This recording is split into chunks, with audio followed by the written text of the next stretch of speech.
with a group of citizens who were concerned about housing for Kaleidoscope youth. My neighborhood was a test site for independent living programs which placed youth in unsupervised apartments in our neighborhoods.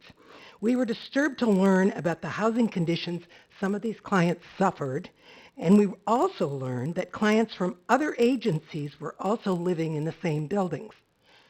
A client from DOC, a Kaleidoscope youth, and a mentally ill client might be living in the same address.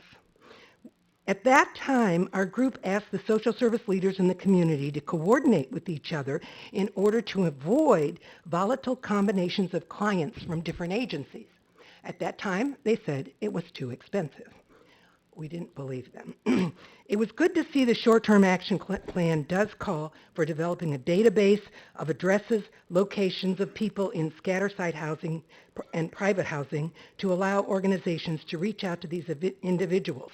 Is there any way that we can guarantee that this will happen? Because if we do not have any kind of plan for how these scatter-site works, we're just building social service ghettos. I'm concerned, though, that the short-term action plan also calls for the seeking of additional federal housing vouchers for behavioral health clients and for the establishment of ties with rental groups and the Bloomington Housing Authority.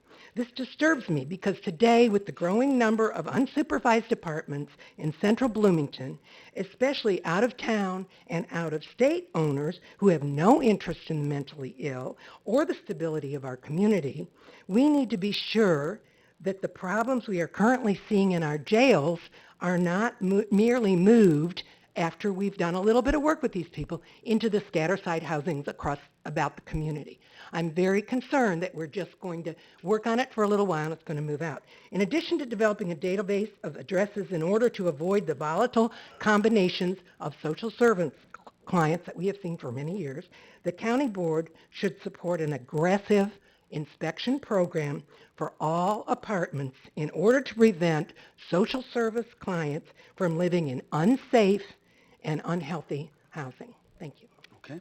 Again, we have Elizabeth Gruber, Alton Franklin, and then Janine Shaw. Thank you. Elizabeth Gruber, and I have my grandson with me, Christopher McCaleb. He's part of the Miracle League of Central Illinois, and he was selected as a prince to represent the Shriners Hospital, probably because he's had at least 10 surgeries in his short 8-year life in St. Louis. And this has been through the generosity of the Shriners. Now, I brought Christopher here to show you what can be accomplished with effort and commitment by parents and volunteers. And basically, my comments are to those people that are here wanting funding for a soccer field or a soccer complex. Their hand is outstretched, asking the taxpayer to fund a soccer field that very few of us will utilize or be interested in funding. You've had several years to build this soccer field with your own energy and efforts, but you didn't. The Miracle League is a group of parents and volunteers that this year cut the ribbon on a handicap-accessible baseball field next to Heartland Community College. The field was built so that these children in wheelchairs and walkers, or even blind, could play baseball without tripping in mud or getting caught in ruts. Each child has a buddy that gets them around the field. My key point is that these parents, many who have to feed their children, dress them, lift them into wheelchairs, were able to build this baseball field without any tax or government funding. They have had banquets, auctions, and in October will raffle off a car in order to raise money to put bathrooms in next to the field. They do this all without any funding from the town of Normal or the city of Bloomington. It's so easy to come here and say, give me someone else's money, but that has to stop. And I would encourage the soccer people to go out and earn that soccer field and not expect me to pay for it. Taxpayers don't need it, and I surely don't want it. Thank you. Okay. We're going to go ahead and Alton Franklin, Janine Shaw, and then Gary Lambert. Yes. Excuse me, Alton Franklin. Oh, and I'm then, so sorry. Yeah. Alton. You can stand right there. That's good. Make it quick then. My name is Alton Franklin. I live at 508 Patterson Drive here in Bloomington. Notice how we're farming out more work. Another $70,000 leaving Bloomington, headed up to Chicagoland to do a fee study. And it's not so much that we have folks here in Bloomington that could do that job and keep the money local. It's that we've got people that know the cost, or should know the cost of what the program entails, should know what it's going to take. We're putting in master plans right and left, and we don't know. We have to hire somebody to come out and study how much it's going to cost for my sewage and for my water. It doesn't seem to make a whole lot of sense to me. I'm going to wait with the rest of mine with regards to the sales tax, and I just tell you, there comes a point where you have to realize that a little bit for some folks is not a little bit, and I'll be talking more about that later. Thank you. Thank you. Janine Shaw, and then Gary Lambert and Patricia Martin. Yes, I'm here to ask you to vote down the consent decree regarding Clinton Landfill. But what I'm not here to do is to ask you to continue your protest, your IPCB appeal.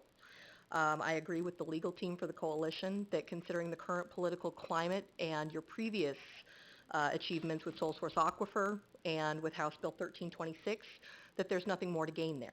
I believe you can simply drop that. Now, I think unfortunately the consent decree causes you to surrender far more than you will ever get back from it. You're surrendering your local voice. Your local voice is what got the Attorney General and the IEPA's attention. Without that local voice, the issue would have continued to be ignored. 2/3 of Illinois' population lives in Chicago. Downstate needs all of its voice. And for you to give up yours is huge. Now, what the consent decree does give you is some additional testing. However, I believe that's something that could be pursued legislatively, and the coalition has had good success achieving legislation regarding the aquifer. Now, the proponents will argue that this consent decree is necessary to avoid PCB or MGP waste coming back. However, because of sole source aquifer and House Bill 1326, the 50-50-1200 rule would come into play. At least I believe, and they'll tell you I'm not a lawyer, and I'll admit I'm not a lawyer.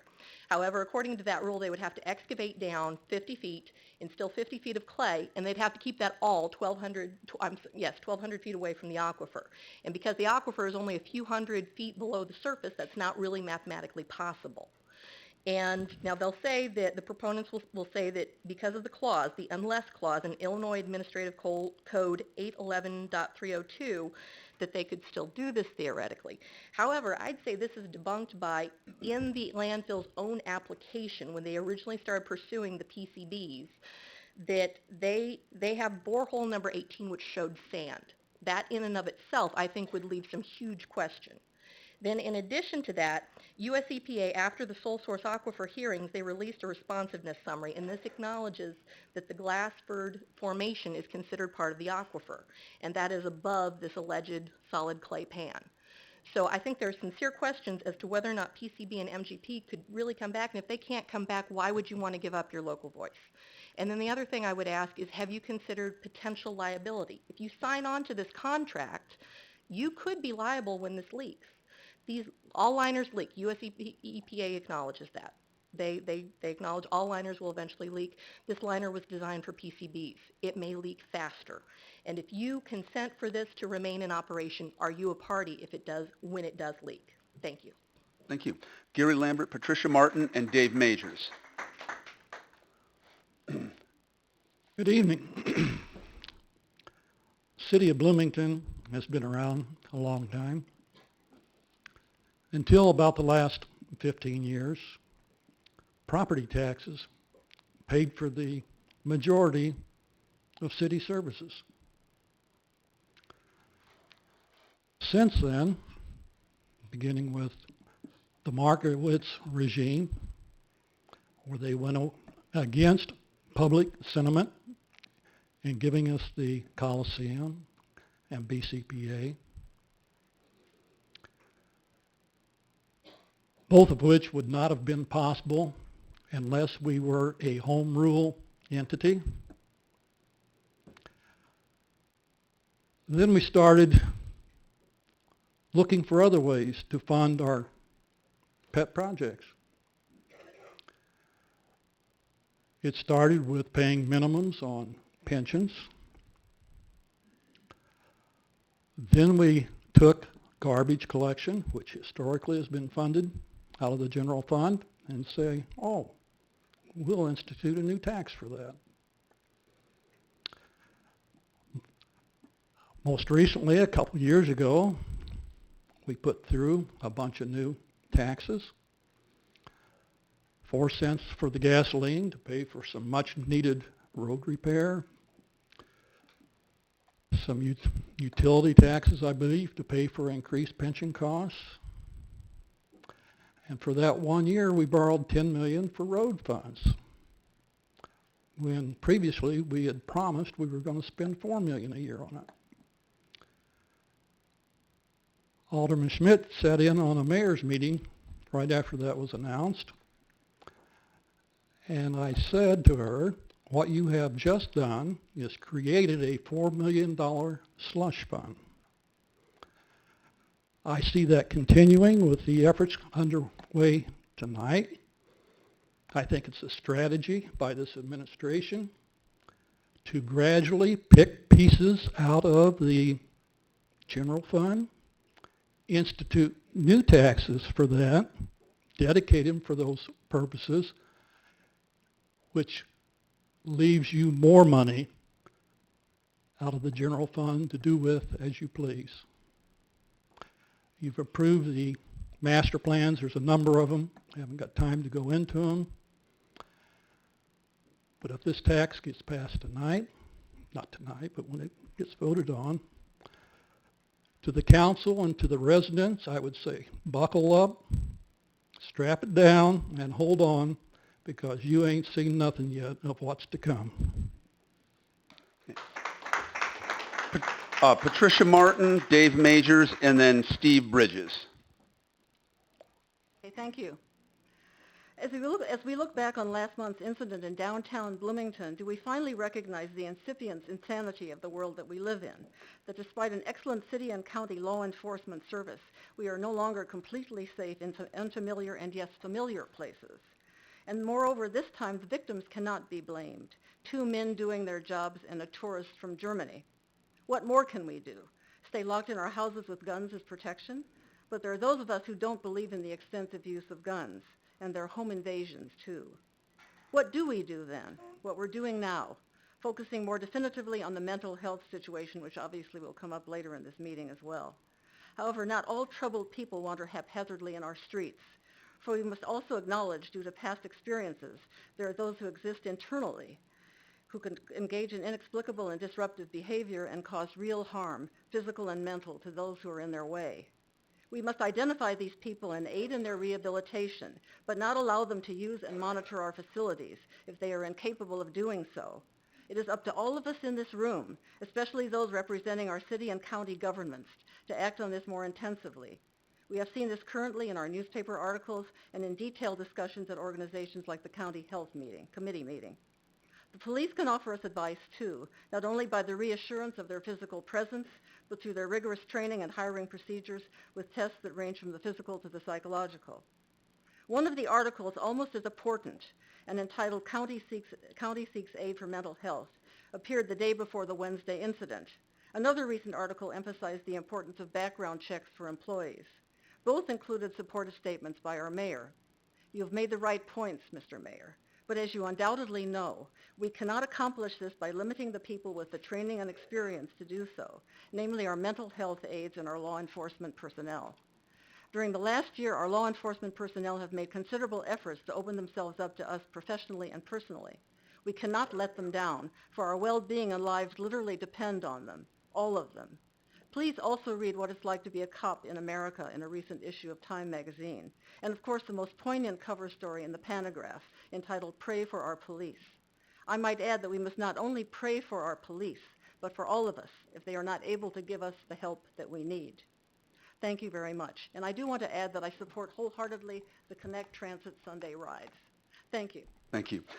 Dave Majors, Steve Bridges, and Frank Schuler.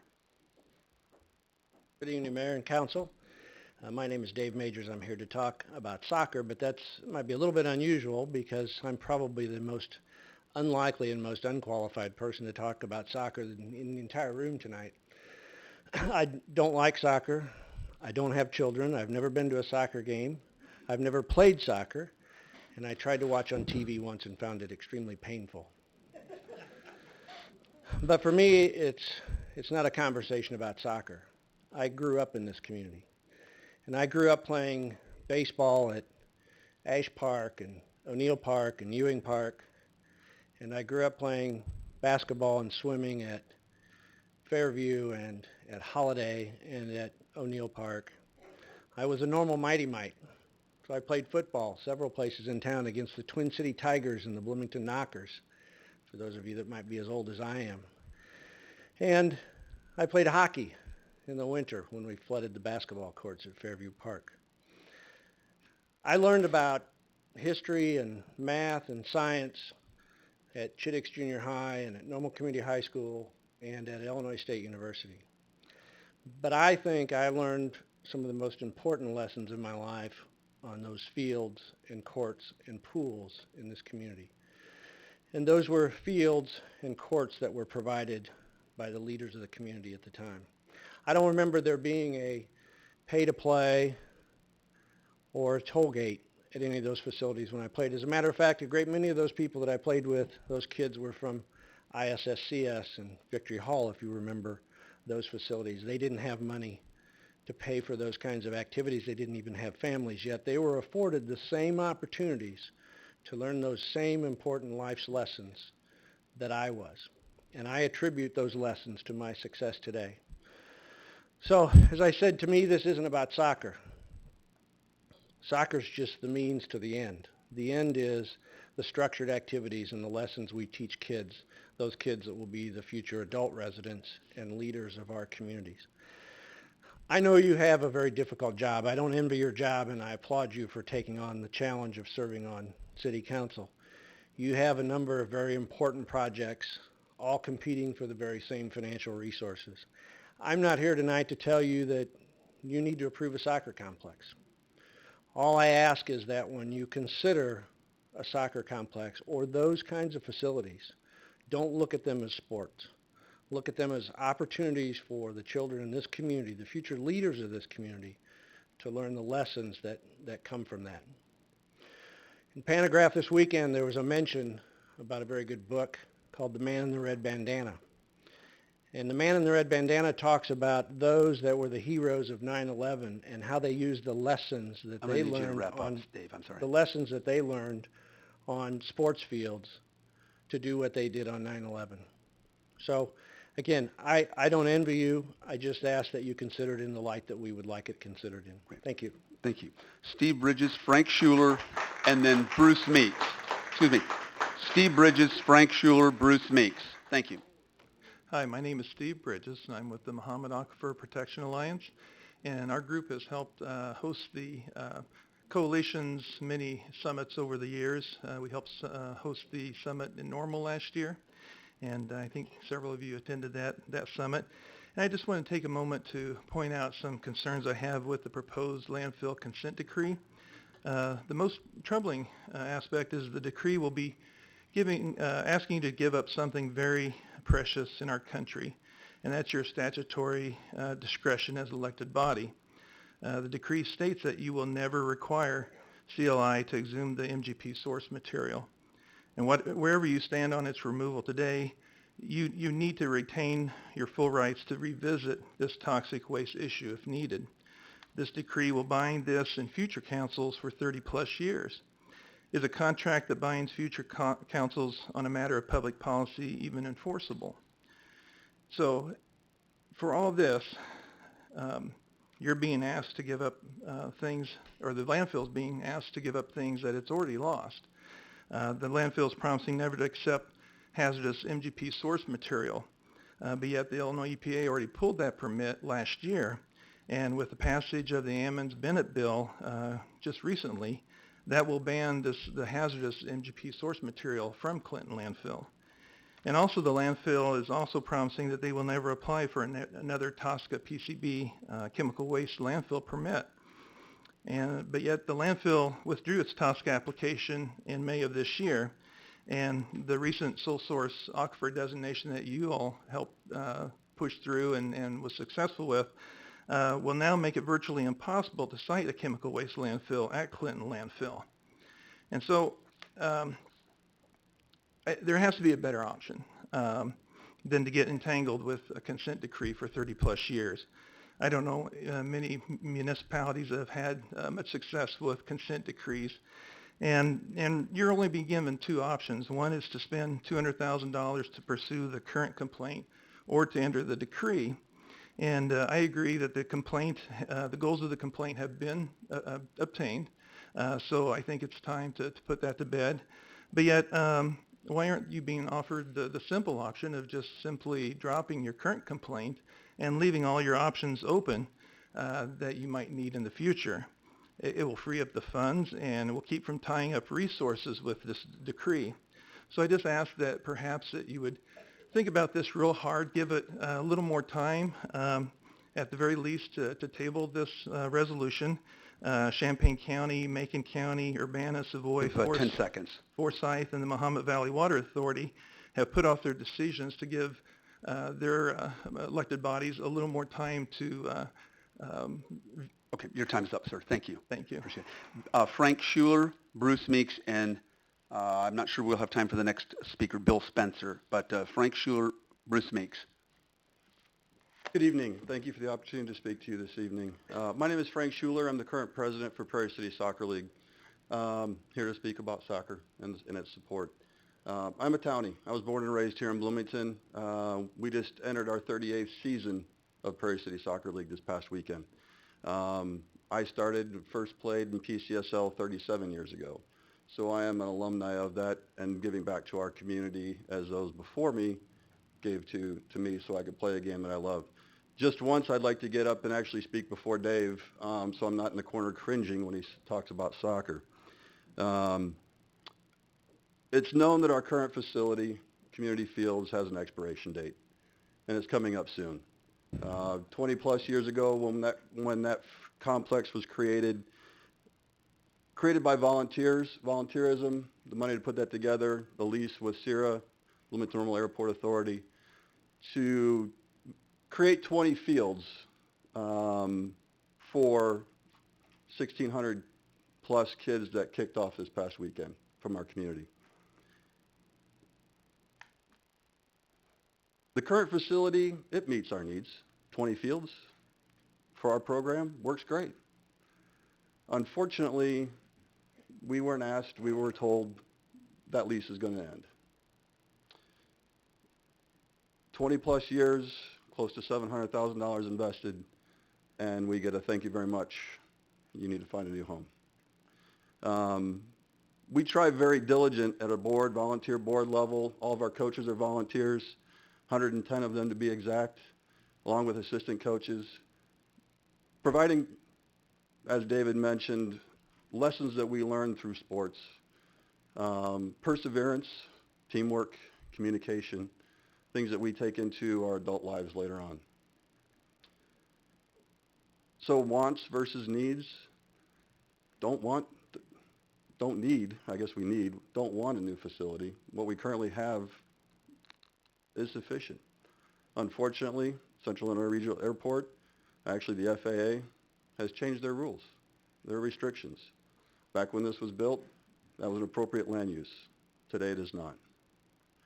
So, long story short, we ask for support for soccer in our community, moving forward for those kids and for anyone else that wants to play. There are a lot of opportunities that we have not been able to expand upon within our recreational league because of our current facilities. If they've been out there, parking lot could be better. We have worked with McLean County Autism 10 Group seconds. Autism Group in the past, and would love to work with more of those groups. Thank you for your time. Have a good evening. Okay. Bruce Meeks, and it looks like we will have time for one more, Bill Spencer. David, Karen, Jim, Maboka, isn't this great? We've got a full house. How many times we've had council meetings? You know, we talk about engagement and open and transparency, so maybe we're making some headway.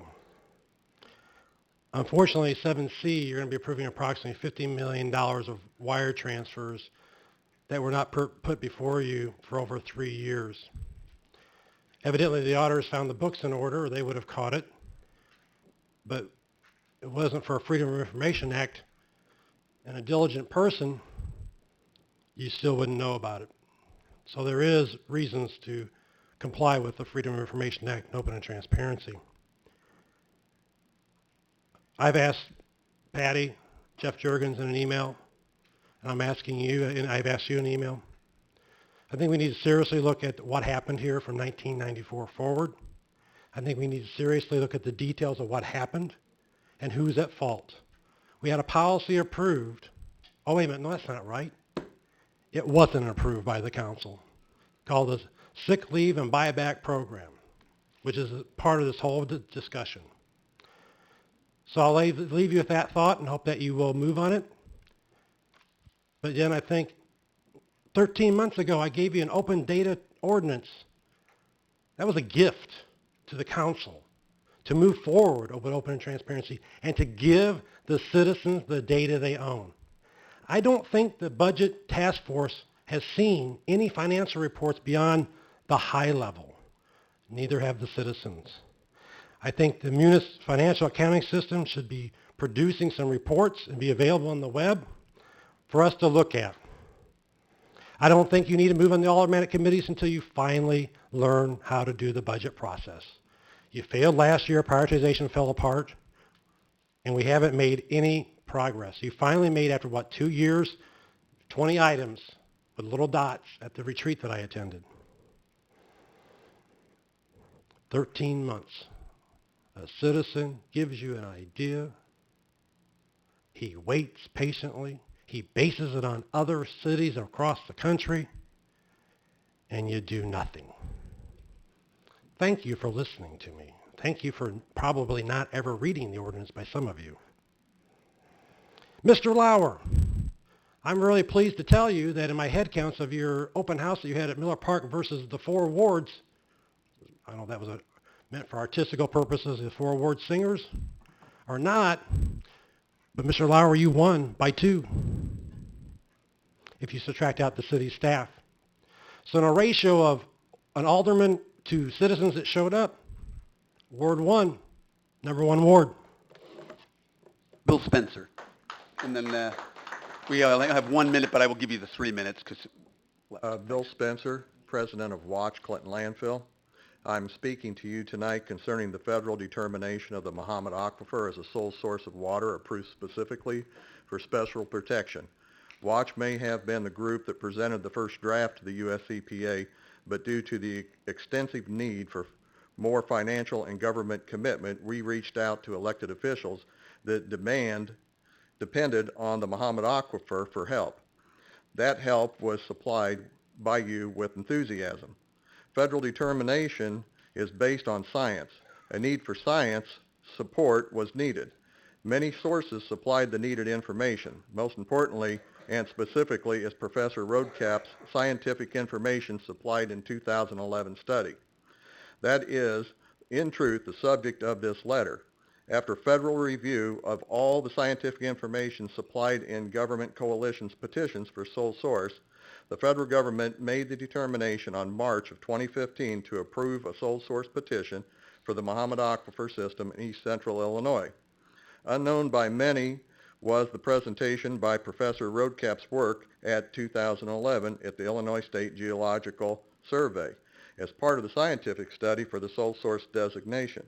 As like many great scientific breakthroughs that happened, this one was no different. It was placed on a sheet of paper quietly with no fanfare or public celebration when accepted. Effects and impacts of Roadcap 211 need to be understood to be able to apply to the protection of the Muhammad Aquifer. Scientific discovery of the Muhammad Aquifer as a water-bearing aquifer has been accepted from the time of its discovery. Much scientific study has been conducted due to the public dependency on it. Roadcap at 211 concerns the overlying formations and their effects to the Muhammad Aquifer. Recharge by the surface water and its connections to the Muhammad Aquifer was explained in Roadcap 2011. This is what the EPA says about the groundwater flow model. According to the Illinois State Geological Survey, the Glassford Formation in particular contains discontinuous deposits of sand and gravel forming an aquifer zone. Even though the Illinois State Geological Survey understanding of these interconnection is evolving, and this evolution may not have been fully captured in the groundwater flow model presented by RoadCap at 2011, the EPA believes, and this was the last sentence by the federal government, the EPA believes that it is appropriate to designate the Bahamut Aquifer System, including the overlying aquifer zones such as that of the Glassford Formation, as an SSA. You have 10 seconds. Illinois and federal laws regulating activities can threaten the SSA and have been put in place. This was due to the strong scientific proof needed and through the review by the federal government. Illinois law I'm sorry, your time disallows is up, sir. Thanks. landfills 1,200 feet from the SSA, and the federal law does not. RoadCap 211 ended landfilling near the Bahamut Aquifer. Thank you. Okay. Thank you very much. Public comment is closed. We're going to move on to appointments and recognitions. We move to our distinguished police chief, Brendan Hefner, who has won the NAACP organization's Merlin Kennedy Community Service Award. Brendan, would you come forward? And is there someone from the NAACP here to present the award? We don't.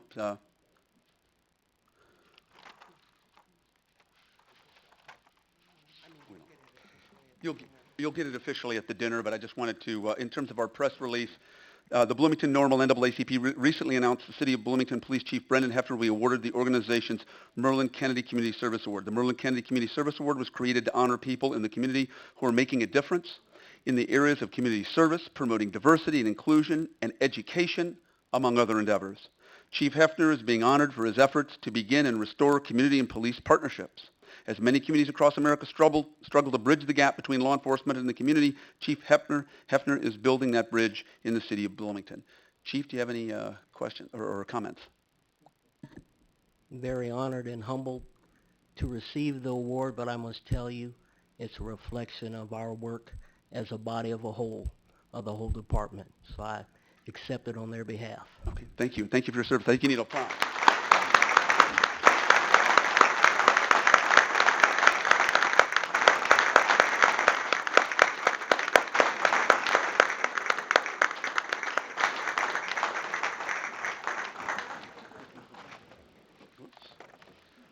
We move right along. At this point, is Lynn Gray here from the audience? Oh, Lynn, would you please come forward? Thank you.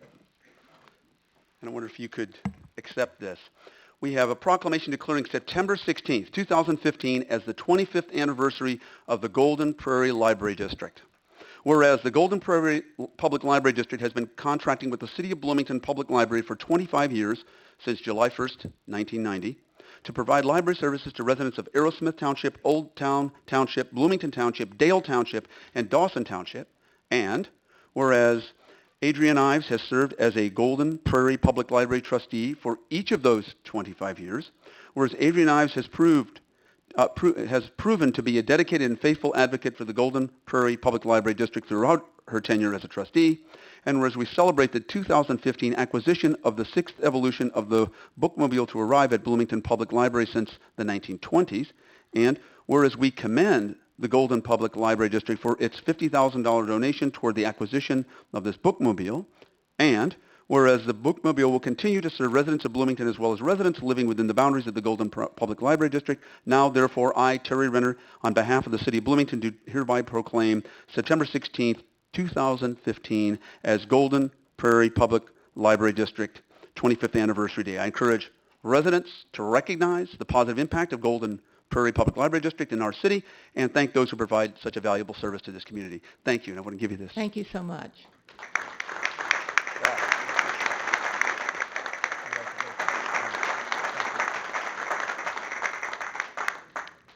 Now for the next several words, I wonder if I could have our distinguished Commissioner Jeff Kennedy come forward. Jeff. And Jeff, you want to just say a couple words about the nature of the Heritage Recognition Awards? Yeah, I'll go ahead and do that from up here if that's all right with you. That's perfect. So you get a full house and a full agenda. I'll be brief. I'm Jeff Kennedy, the Commissioner of the Bloomington Historic Preservation Commission.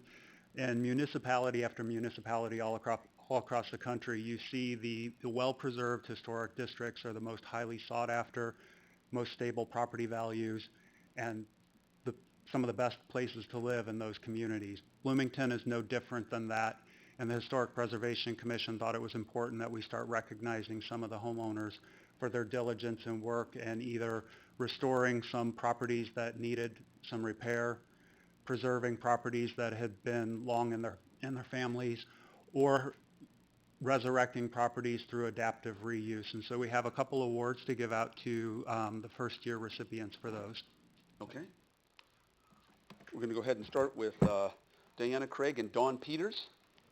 And this is in recognition restoration for a property located at 402 East Grove. Are they here? Yep. Great. Great.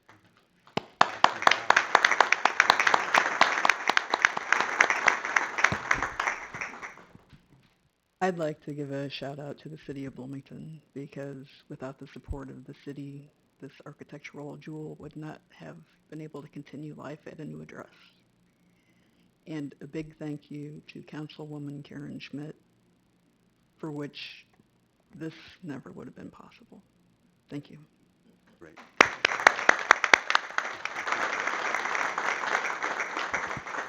Next, Mike and Judy Evans in recognition for the restoration of the property located at 701 West Wood Street. Mike, Judy Evans.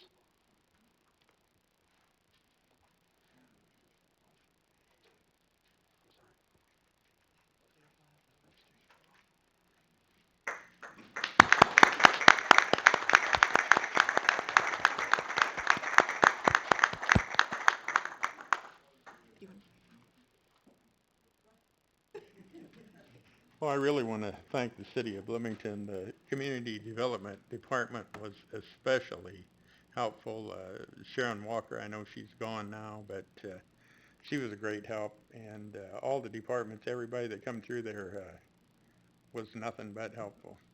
And that means a lot to me from being a retired contractor and dealing with the departments that were downstairs here for years. So thank you very much. Thank you. Thank you.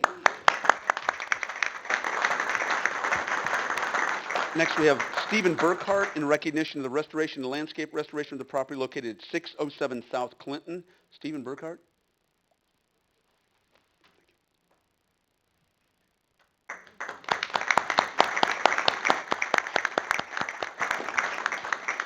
Thank you very, very much. Okay. Thank you.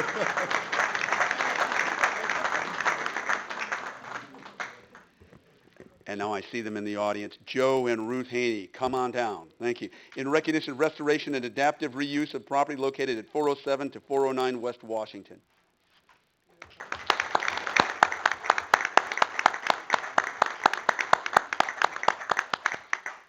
I'd like to thank the city of Bloomington. They've worked with us through this whole project. Been able to work with a lot of the old people that are leaving building safety, or I guess it's community development now. That it's the job's been bigger and longer than I anticipated. It's been a year and a half. Thank you, Joe. Ruth. Thanks. Thanks, Jeff. We're going to move right along to the consent agenda. Are there any items that any members of the City Council would like to remove? Alderwoman Burgess? 7G. 7G. Any other items? Alderman Lauer? Yes, 7C, sir. 7C. Okay. Anything else? Is there a motion to approve the consent agenda as presented with the exceptions of items 7G and 7C in the order that they were pulled? I'll make that motion, Mayor. Moved by Alderwoman Schmidt. Is there a second? I'll second. Second by Alderman Black. Okay. At this point then, I'm sorry, Jim. Apologize. Thank you, Mayor. With regard to the consent and regular agenda, I have not received any monies or financial benefits from any of the individuals or organizations referenced in these specific agenda items. Thank you. Thank you. Okay, now if you will vote, an aye is of course in favor of the consent agenda as presented minus the two items that were pulled. Okay.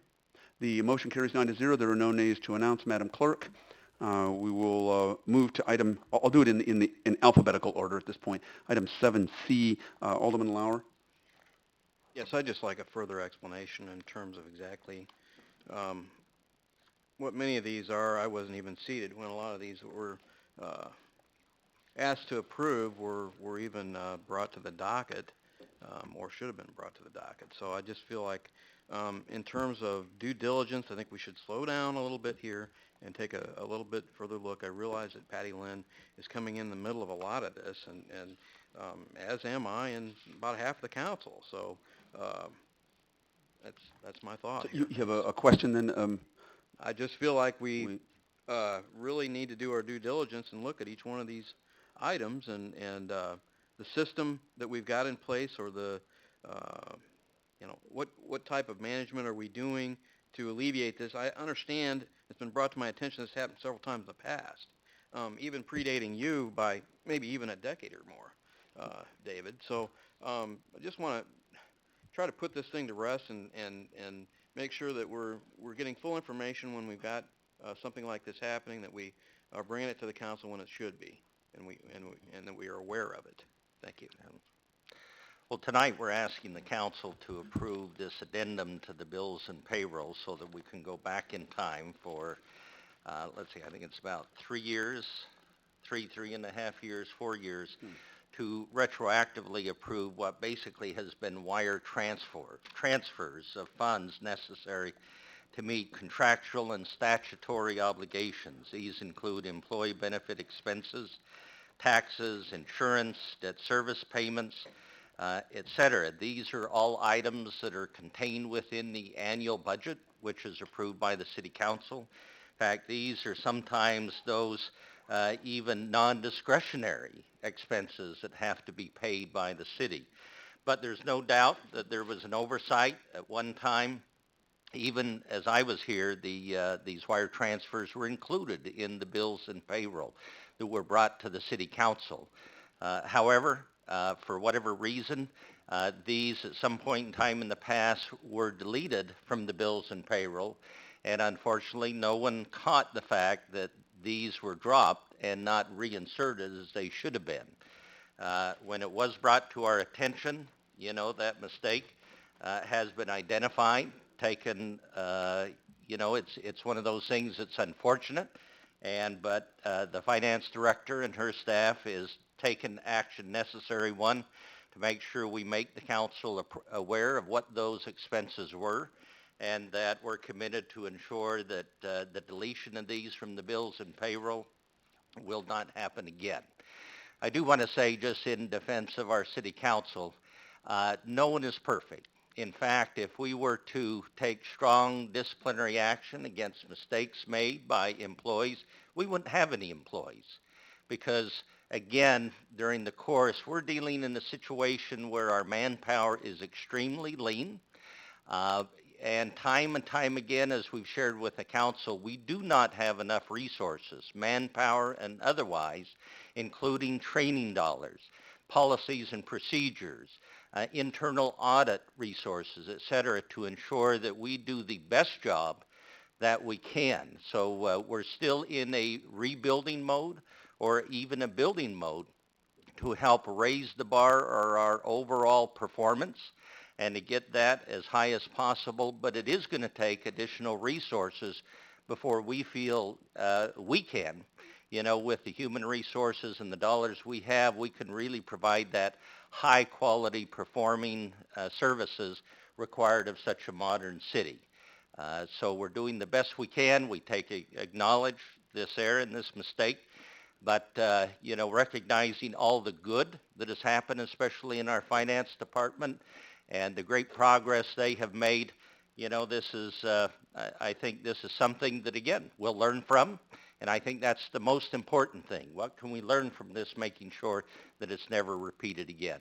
So I ask for the council's approval of these wire transfers being added and approved retroactively as recommended. Okay, well, there was a clarification. Okay.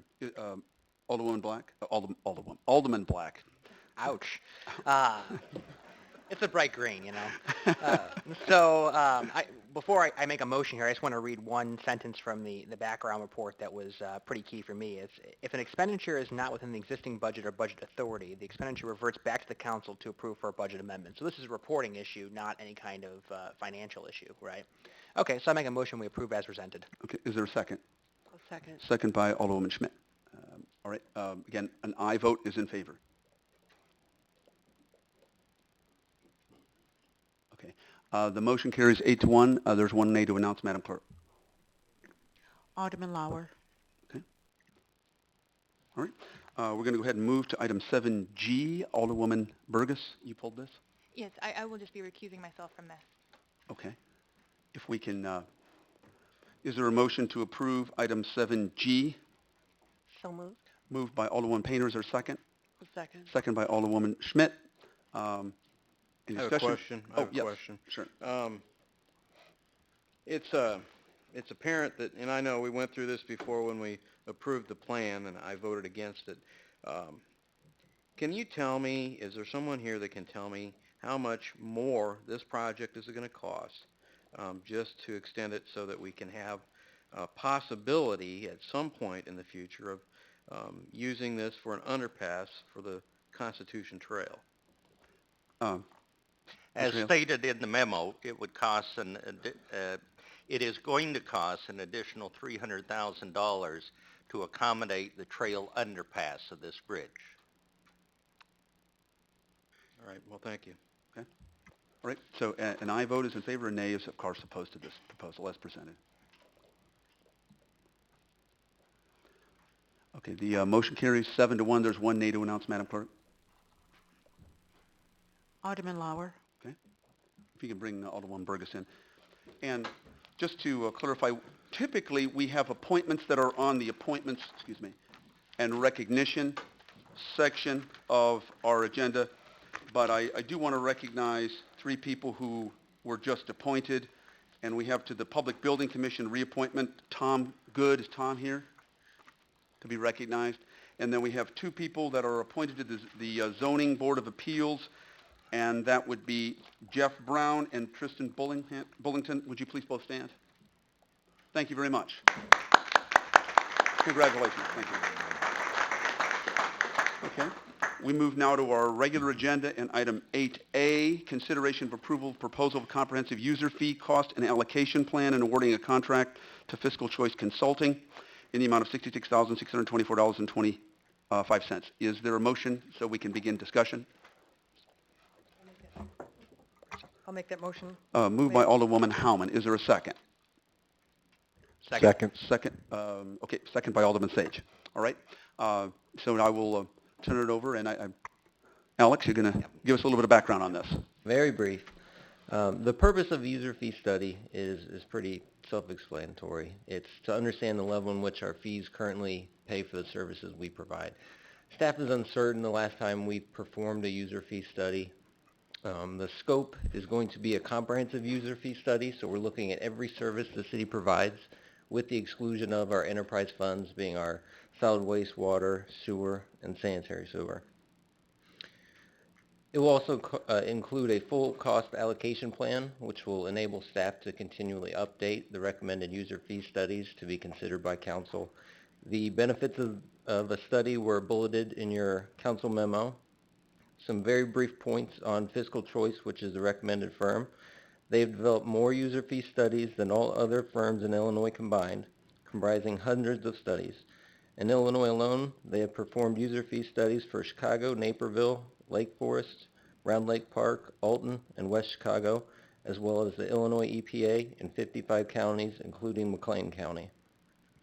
Fiscal Choice has been expert witness in legal cases on government costs of service disputes and have been speakers at national conferences such as the GFOA on how to develop a successful user fee study.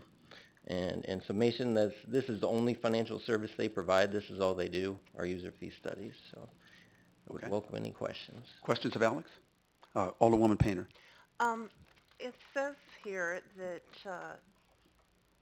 it excludes the city enterprise fund operations being solid waste, sanitary sewer, stormwater, and water. So could you tell us what kind of things you are going to have them look at?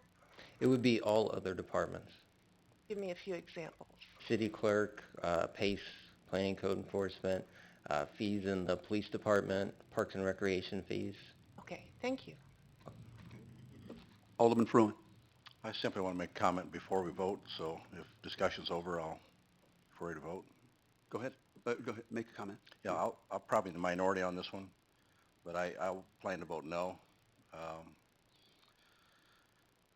I understand the comments about staff resources, but also feel this is best done by our people that are knowledgeable about our expenses and who our users are. I've sat in this chair long enough that I've seen a number of changes that have come to us for increases in user fees. If I would cite one example very briefly, last month or two we had a situation where the police department asked us for an increased fee of fingerprinting. I might not have these numbers right, but I think we were charging 10, they wanted to go to 15, and I think we convinced ourselves that night to go to 20. I think the comment made was that we are subsidizing that perhaps at 50%. So I use that as one simple recent example, but I think sometimes we have to kind of get a handle on these consultant studies that we're doing. And this is one for $65,000. I'm asking myself, how many increased user fees are going to be necessary to recoup this $65,000? I just think that it's best done with our in-house resources, and I would also say with the guidance or the direction of staff, with the city council, because I think it's up to us to determine whether we want to subsidize some of these fees or whether the user should pay 100% of the cost. So whether it's a license, fingerprinting, or whatever the case might be, I'm simply going to vote no, and I probably am in the minority, but I want to explain that before we vote. Okay. Alderwoman Howman. I'd like to ask for clarification. Will they be making recommendations or giving us a comparison and then we make the recommendations? Well, yeah, they'll be doing a lot of things, both to kind of identify what is the direct and indirect cost of each of these services. They'll show what that full cost reimbursement is compared to what our fee, but then we'll come back to the council and you will make the decision whether or not you want to seek 100% or something less than that. But I think it's important to point out too is we have neither the personnel nor the expertise to do this such a comprehensive fee and service charge study at this time, given our many other competing demands. Furthermore, it is very critical that we make sure in some of our fees, and many of those, like building fees, that the fees we charge are closely related to, comparable to the cost of those services. If we begin to exceed the cost of the service, then we face litigation and challenges for reimbursement of those fees. And that can get very difficult, especially when you have the demand for the services up and down year after year. Keep in mind, too, that we do have the opportunity to seek reimbursement on grants to include indirect costs. We do not currently have a full indirect cost allocation plan so that we can, with great specificity and in a defensible way, allocate costs to not only all the various enterprise funds, but also even within the general fund itself, so that when we do seek reimbursement of funds, we don't just focus on wages and benefits, but we're seeking at all the overhead and all those indirect costs. So this is something the city has never done. We don't have that expertise now, but one thing we will get when this is completed is also the software necessary to maintain it going forward, and will be much more consistent. Also, the other thing that will come before you is a policy, an ordinance that will set your policy as to how to make sure we keep the particular cost reimbursement and make sure we can meet these policies as time goes along. Thank you. And I think there's some benefit of having an outside group do it, if nothing else, for some objectivity. You don't get caught up in the what ifs and this is how we've done it forever and some of the other things. Thanks. Yeah, I think I may have mentioned about 13 years ago, I think it was 2002, when I was on the county board, we did it fairly comprehensive, and it literally brought hundreds and hundreds of thousands of dollars in new revenues in the coroner's office and clerks and other things. Alderman Lauer. That's to my point, sir. I don't disagree, David. I think that probably at some point we probably should look at something like this, but I'm not sure that now is the time. We're in a very, very perilous point in our economy. I'm afraid that until we've got a little bit more water under the dam or over the dam, however you want to look at it, and we know where we're going here, and we've got an upswing that we're sure of, I'm not sure this is the time to have a lot of small businesses and individuals who ultimately are the consumers, the one that's going to end up paying these fees. I like to see full allocation of the expense, but to make changes right now on small business and the consumer alike is very, very difficult. And I think we probably ought to give it a little bit more time. I'm afraid that, it seems, the study would seem to be rather benign, but our history is not of that. It's to charge right on forward and enact an awful lot of these things once we've got a study in. And so a little bit of judgment, a little bit of understanding where the consumer and the business actually is that would be affected, I think is probably at stake here right now, and I don't think it's the time to do it. Thanks. Okay. Alderman Sage and then Black, and we're kind of out of time. Well, I was just gonna reiterate something that I think, David, I wanted to make sure I understand. We're not implementing anything at this point. We're establishing some benchmarks and some contextual framework around what our costs are. Ultimately, it does come back to the city council for implementation for the governance board to decide. And so I want to make sure I understood that correctly, because I think you differentiated in your comments, and I wanted to be sure I understood that correctly. Correct. All the work is to identify the facts. What are the costs, direct and indirect? How do you allocate? It'll be up to the council to make any changes whatsoever on any of these fees. So yes, the council will be the one in charge of whether or not any fees go up or down as a result of this information and your policy that you set on which fees should be 100% full cost recovery or something less than that. Those are decisions by the council. Alderman Black. Thank you, and thank you, Alex. I would just add that in our conversations amongst this body and then in the public, we have decided that a philosophy of you pay for the services that you consume has kind of been our underpinning theory, and I think that's a good thing, but in order to do that, we have to understand truly what the costs are, and if we were to get to a point in which we want to raise fees, and maybe that number becomes untenable for some folks, people are going to want to know, how did you get to that number? And to me, it's important to be able to point to something that explains how did we get to that number. And maybe at that point in time, we decide that, it's too much or it's a burden, but we're not at that point yet, and I'd rather have the facts in front of me before we get there. Okay. At this point, a vote aye is in favor. A nay, of course, is opposed to the motion as presented. The motion carries 7-2. There are 2 nays to announce, Madam Clerk.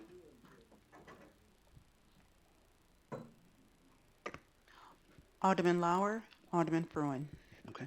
Thank you very much. We're going to move on to item 8B, consideration of approving a resolution adopting the City of Bloomington Stormwater and Sanitary Sewer Master Plans. We get a very brief presentation by Mr. Karch and a council discussion that follows.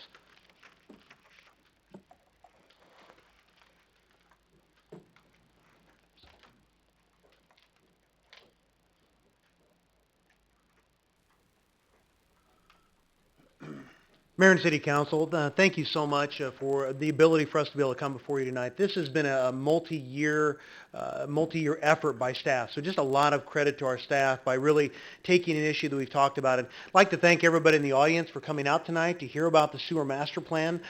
So many people in support. We are just thankful that they care about sewers this much. And so we're just really appreciative. But no, actually, so many times this is really good because people don't normally hear about sewers. It's one of those things where as long as it's flowing and flushing, we're good.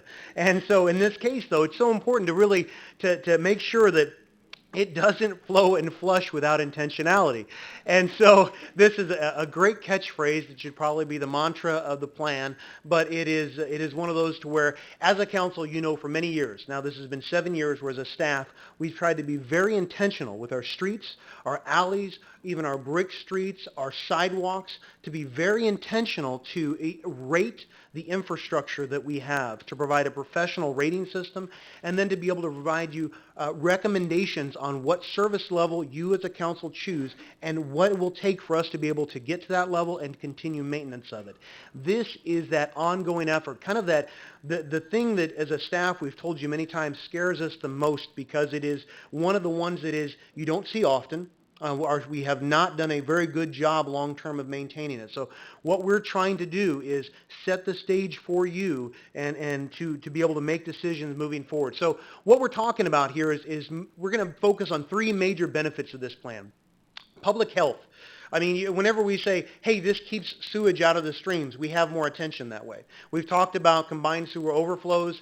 Those are the things that, wow, you mean that yes, that can happen, and it does happen. The recent spring events with all the rains in June and July, all of the basement floodings across the community, all of those impact our citizens. This plan sets the stage for us to make fixes to that. Public safety. Now, we've seen the pictures, school buses even falling into the road from cave-ins where our sewers fail, and that impacts the road up above it. This addresses public safety long-term, properly funded. Economic strength. As a council, you've really talked a lot about the importance of making sure we don't just stay where we're at as a community, but we move forward. And people talk about things like curb appeal, but you have to make sure, if you're a business, if you don't have a functioning infrastructure system around that, it's hard to be able to come to a community like that. So this also helps set the stage for that. This is a 1,000-page document. This is not a small, simple read. This will put anybody to sleep. This will make War and Peace look simple to read. So there's lots of technical data, but the intent is we're asking for that clear direction. So this not only just does a lot of analysis, this actually does give some clear recommendations. We look forward to start implementing those.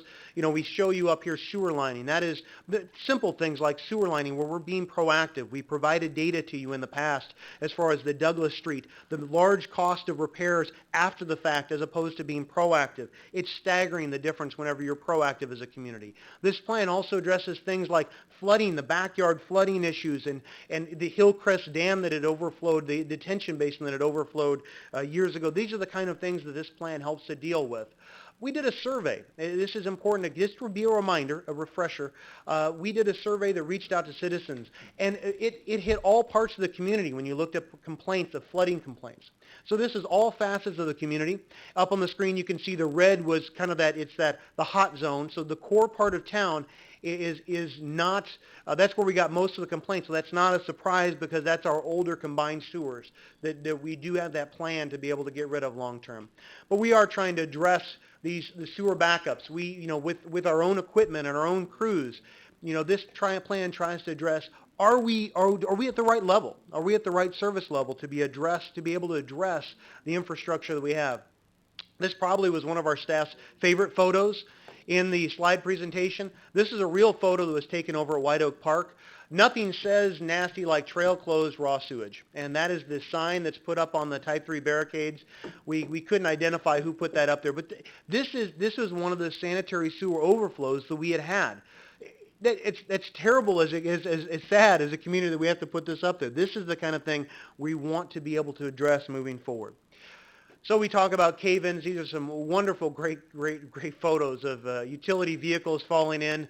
We've, again, had school buses and the like. These are the kind of things that we're trying to address. These are community photos. Erosion. You know, whenever we talk about the fact of the 50-plus miles of streams in this community, there's a lot of erosion issues that we have to be able to address. This isn't just about underground sewers. This is also about the streams that are right beside people's homes, that are right beside Constitution trails. All of these type of areas are not just to convey water. they're also recreational opportunities that we're not taking advantage of. And so proper planning allows us to really be forethinkers, and you as a council to be able to say, should this be a lineal park? Should this be more of an engineering amenity? But we also have we have 70 plus public detention basins. And this is just a great photo that, we don't have an effective program and the resources in place to effectively maintain our detention basins currently. And so this is not an uncommon photo. For our detention basins, the outlet structure is not being properly cleaned and that causes backups. So the key components of the plan, we do talk about sewer main rehabilitations. The top left photo is the Douglas Street. We called it the IMEV sewer because you could fit an IMEV in the hole that was caused in the sewer. And it was a great video. It's been put online. I'd like to say it's gone viral. It has not. I'm still hoping that maybe this group will get it that way. But it's also dealing with things like the combined sewer elimination project over on the Washington Street, Towanda area that we talked about, over by Bloomington High School. That's the area that we're trying to separate the sewers and deal with. On the east side, we've talked about, that is a major issue in this community with that inflow and infiltration on the east side, trying to make sure we've addressed that appropriately. And then again, all of the different erosion issues that we have. This is the last slide. And what we're just wanting to make sure we remind you is, hopefully when this plan passes, this is the start of us moving the ball forward. Because without that additional finalization of the rate study and further action by the council, that's when you as a council will be able to say, all of these things are great, but what do we want to get done? Where does this land? And so that's when as a council you'll make those decisions. So at this time, any questions that you have, thank you for your time. Discussion will begin with questions of Mr. Karch. Excuse me. I'm sorry. Okay. Is that an offer to make a motion? No. Yes. Okay. I move that we accept the study. Okay. Is that a second, Alderman Yes. Fruin? Okay. The resolution be approved. Resolution be approved. And now questions, Alderman Lauer. Did we get a second? Yes. Okay. Moved by Alderman Howman Excellent. and seconded All by Fruin. right. Jim, great job, as always. This is probably the most extensive infrastructure study that you guys have done in some time, I would think, probably ever, maybe. I'm not sure. And I know we're not done completely. We haven't scoped out every nook and cranny. We're a long way from it, as a matter of fact. Just from a number standpoint, and my big concern, certainly we need to do most of this and as quickly as we can. But it's a $450 million project altogether, correct? No, this actually for the sanitary and storm sewer is actually $136 million in totality over a 20-year period. So break that down for me over a 20-year period, if that's the period of time that we're going to do that. I tried to do some simple math here, and I came up with the sanitary issue looking like about $8.2 million for the first 5 years per year. What I really look forward to is when you as a council approve that rate study, which sets how much we actually get done. So this is $136 million worth of work, $136 million worth of work that this plan says is needed. Now, in reality, there's a lot more out there that as we continue to do like the digging and the investigation, I just want to remind you as a council, we haven't had our sewer television equipment in the vast majority of all the sewers in Bloomington. And so as we do more of that, we get the resources, we go in and we rate the sewers, we'll have a much better idea. This is the first shot at trying to get an overall assessment of where we're at and where we need to be as a community. Right. And so my concern here, if you want to get right down to it, is what is it going to cost us to implement this on a yearly basis? And if I could answer that, ultimately that's going to be your decision. And keep in mind, a master plan is only a guide. It begins to identify just what is the sanitary sewer and stormwater system and all its component parts and what's the condition. These are recommendations for funding, but it doesn't mean that's what you're going to authorize and approve in the way of spending. And unfortunately, the need for these improvements has occurred not over 2 decades. It's grown over multiple decades, probably a half century. So the reality is you will decide what is the appropriate level of funding in total. You will decide what the level of fees should be charged by sanitary sewer and stormwater. And you, the council, will decide whether or not this is a 10-year, 20-year, or maybe a 40 or 50-year project, because we recognize there is always going to be a particular a cap or ceiling to what, our electorate and the city's going to be willing to spend. We are fortunate, however, that within the next 10 years, the bulk of our general fund indebtedness will be paid down by about 50%. These kind of master plans will begin to give us the foundation, what we need to start and to bring back to you recommendations of how new borrowing could in fact get a jump start on some of the highest priorities of this without going back for additional revenue and funding from the taxpayers. So hopefully that kind of helps in part answering your question, Alderman. I understand, but say we were to implement the CSO over a 20-year period, and just looking at the standard, that's obviously the most pressing issue, I would assume. I mean, we've got a lot of pressing issues here, but just taking a shot at the CSO, what would you project at this point it would cost us on an annual basis to fully implement the CSO over a 20-year period? I'm not sure. Do you Okay, even well, know the I cost? just went cost? through We could and get you kinda- follow-ups on that, some estimates, I'm sure. Yeah. Glad to. Actually, I let's went talk a through the little bit. graphs. So what you're asking for is the combined sewer overflow project, the complete elimination. And let's make sure we're specific because probably you're discussing the Locust Colton aspect of it. And while we've done multiple phases, the beginning parts, there were a total of 9 phases to completely eliminate that the Locust Colton combined sewer overflow. And that is the major sewer overflow, combined sewer overflow. But there are 2 others that we are also working on over on Maysfield. So those are minor in comparison. But while that is important, thankfully we're not under consent decree from the EPA. So we are just trying to make sure we have a plan and we're being consistent on that. Okay, so we'll get some information to Alderman Lauer then. All right, Okay. thank you. Alderman Painter and Alderwoman Painter and Alderman Black. Thank you. Well, I just want to start out by saying in the past year, I've learned more about sanitary sewers than I ever imagined in my wildest dreams. And this is really important. In my ward alone, I know that there are numerous problems with this whole issue. And I think that it's really important that we get cracking on it as soon as possible because as is mentioned in our packet, the resulting emergency repairs cost several times as much as the preventive maintenance recommended in the plans. So it will save us money in the long run. I do have one small question. When you were talking about lining the stream banks with rocks, you said you will line them with rocks and riprap. What is riprap? I don't know. Big rocks. Okay. Yeah. Sounds like a character from Underdog. And to be clear, you deal with streams differently depending upon whether you consider them a lineal park or an engineered solution. Sometimes you'll have a concrete bottom to them or the bigger rock as a riprap. Okay. Well, thank you. Very good. And as I said, I'm supportive of this. Okay. Alderman Black and Alderman Milwaukee. Thank you, and thank you, Jim. Wonderful presentation as always, and a lot of hard work went into this. And I don't think it's going to be a page turner for anyone, but it's a really important document, something that we don't think about, but everybody uses.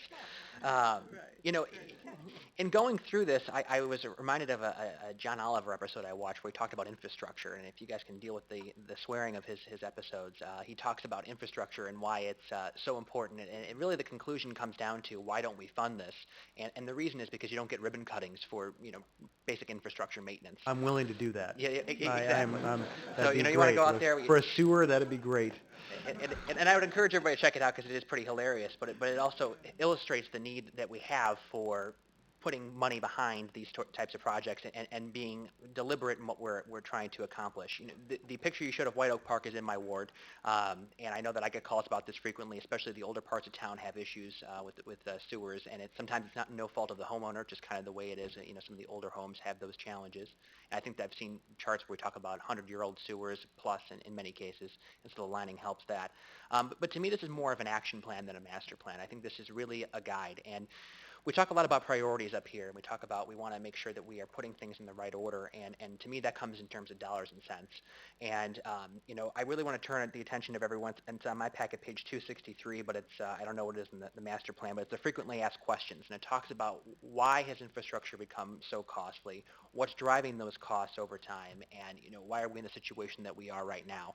I think that's important for those who are interested that wonder, why haven't we been doing this? There's a lot of changes that have been occurring recently.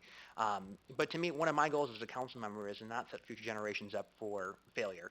And we talk a lot about past decisions, but to me, this is something that's really critical in funding. And we can quibble about what the yearly amount will be, and I'm assuming that there's different peaks and valleys with the project. But I'm committed to funding these sorts of things because this is a priority to me. And I'll say it publicly, is that if that includes looking at new revenue, we have to do that because this is a priority for our city. And we're talking about $136 million on the total end of things. And, that's a big number. And you compare that to our Parks and Rec budget, or what some people will see as wants, not needs, not even close. So it's pretty clear where the priority of this council is. And I'm supportive of where we're at, and I'm willing to look at whatever it takes to fund this appropriately. So thank you. Alderman Lawambwe and Fruin, and that's going to be about out of time. Okay. Thank you, Jim. It's a great presentation as well. The question I have is as far as staffing capacity. It looks like quite a bit of work that you're going to have to do over the next 20 years. And I know in a lot of cases when you have to do these kinds of jobs, you have to have staff available to be able to monitor the progress of that work. So I'm curious if it's going to take some extra capacity for you to be able to deal with this kind of work. And all of this will be dependent upon what level you decide to fund, but this master plan actually does take into account staffing. So it actually does look at some of our even staffing in our streets and sewers division, making sure that we have the right equipment, our engineering division, making sure there's a number of engineers, is that designed in-house, out-house, who's inspecting it, all of those is taken into account. But one of those unsung things that's discussed that doesn't get talked about a lot is geographic information systems, that base level smart map that we have to maintain, that we need to make sure that continues to be a priority. So yes, it does address that. Thank you. Okay. Alderman Fruin. Thank you. Jim, can you pull up the map, the community-wide map? Do you mean the survey, Alderman Fruin? There you go. This one right there? Sorry. No? The dot. Ah, come on, really? Okay, there we go. All right, don't touch it anymore. All right, got it. Yes. I want to look at it for a second. Is your dot on there, or is that a? Okay. You've got complaint density there. So you got the red 10 to 15 per 100 acres. You've got 5 to 10 complaints. Green. Does that surprise you in any way that is so widespread and that it's really prevalent in almost all neighborhoods? Based on the phone calls I received, no, not at all. Okay. And actually that would mirror what staff, we kind of said, actually we were very pleased with that map because we actually felt it was it's not perfect, but it is a good representation also of we believe the community. So the center of the red, is that like Bloomington Country Club and Eastland Mall and Towanda Plaza? Is that what that is? Well, that is in more of the core part of town. If I could pull, you don't like have the Ward time 4 for and a little bit of 5. You don't have the time for this, but in that center, the top map right there is the deep dark red. That is the old over 100-year-old sewers. Yeah. And so you'll notice whenever you say over 100-year-old sewers, and wow, what a shock! You overlay that with where the concerns and the complaints are. They tend to mirror that. Well, it's very telling that it's so widespread. Thank you. Thank you. All right. Thank you very much. An aye vote again is in favor of the motion. Nay is opposed. The motion carries 9-0. There are no nays to announce, Madam Clerk. Thank you. We're going to go ahead and move then to item 8C, consideration of approving a resolution approving a consent decree to settle all claims in a citizen's complaint filed with the Illinois Pollution Control Board by the City of Champaign and coalition members against Clinton Landfill. And before we go forward, is there we have a presentation, so let's listen to the presentation first before I entertain a motion. Mayor, we're very pleased to have tonight David Wentworth. He is I'll say lead attorney, probably, or one of the most significant attorneys that have been assisting the Muhammad Aquifer Coalition in its fight to help protect the Muhammad Aquifer. I did sit in on a presentation about a month ago where he took about an hour to go through this consent decree, and he said he could do that again tonight if you'd like to take the full hour. He's got 10 minutes. Or he's going to take 10 minutes. You have received a copy of the consent decree and that, so we're pleased, and ask him in 10 minutes to kind of give a quick overview and then see if you have any questions on our asking you to approve this resolution that would approve the consent decree as negotiated by the various parties. Mr. Wentworth. Thank you, Mr. City Manager, Mr. Mayor, and members of the council. I have the honor of representing you, the town of Normal, the county of McLean, and 11 other local governmental units in this process of trying to rein in the Clinton landfill chemical waste unit over the Muhammad Aquifer. We were somewhat successful in losing that case. We were thrown out of the Illinois Pollution Control Board as not having standing, not having a voice, not being able to claim that what the landfill had done was wrong under the law. But as part of the Pollution Control Board process, we were able to ask for relief that required the board to refer the complaint to the Illinois Attorney General, to the Illinois EPA. So the Illinois EPA took a look at what all of you had done in this citizen's complaint and said, hey, wait a minute, we better take another look at this. The Illinois EPA then realized that there was a bait and switch done by Clinton Landfill and pulled the permit for the chemical waste unit that they had received. So we had a victory, but it was done more through political will and the broad coalition than anything that I, as one of your lawyers, or the other lawyers did. That being said, we are now we were approached in March by the landfill to settle the case. It's interesting when someone comes to you and tries to settle a case on the eve of an appeal to the 4th District or eve of an appeal to the appellate court, but they did so in an effort to say basically that they had given up. We want to document that fact. We want to hold the ground. We want to have a voice if we ever need to enforce it. To do that, we need to go to circuit court and file a case. It'll be in DeWitt County. In that case, we will put into black and white all of these prohibitions that you've read. The report that your city staff did, I've reviewed it. It is accurate. I agree with it. I recommend doing this. But it's a way to hold the ground on what we have gained. The town of Normal approved this last week. The county of McLean approved it earlier. In closing, before if anybody wants, I want to leave some time for questions if there are any. The fact that state laws have changed, that federal designations have been there, still leaves some gaps. This does give you a voice to ensure that each of those gaps are filled to the best of your ability. I don't believe that you're giving up anything. I think you're gaining a voice in front of a circuit court to hold their feet to the fire should they ever go back on their word. Questions, Mr. Wentworth? Alderwoman Schmidt. We heard in testimony and public comment the number of concerns about this consent decree. Correct. And that we are giving up some rights and not being able to protect our water source, and also that other municipalities and other government units had tabled this. Could you comment on that? Sure. The first one, the Illinois Environmental Protection Agency is the chief regulator and the chief enforcement entity for landfills. The consent decree provides that neither the Illinois Attorney General nor the Illinois EPA give up the right to ever force them to take it away, to remove the waste that's there. So the main regulator always retains the right to say, take it out, remove it. The local governmental units, we were asked by the landfill to give up that right, but we negotiated kind of a as a compromise, and nobody gets everything that they want, but you hopefully can win later on. If it ever leaks, there is an enforcement mechanism in this that we can go to DeWitt County Circuit Court and enforce for any environmental liability. If that includes as the remedy the removal or the redoing of the liner or some other engineering feat, that would be something that we could ask for indirectly.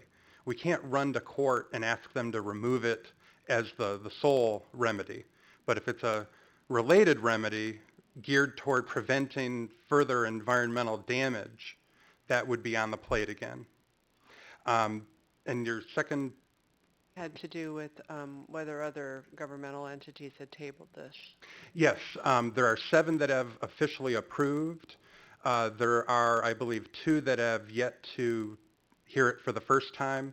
One, the Mahomet Valley Water Authority, has a long-standing battle with Clinton Landfill, and so they're kind of the outlier.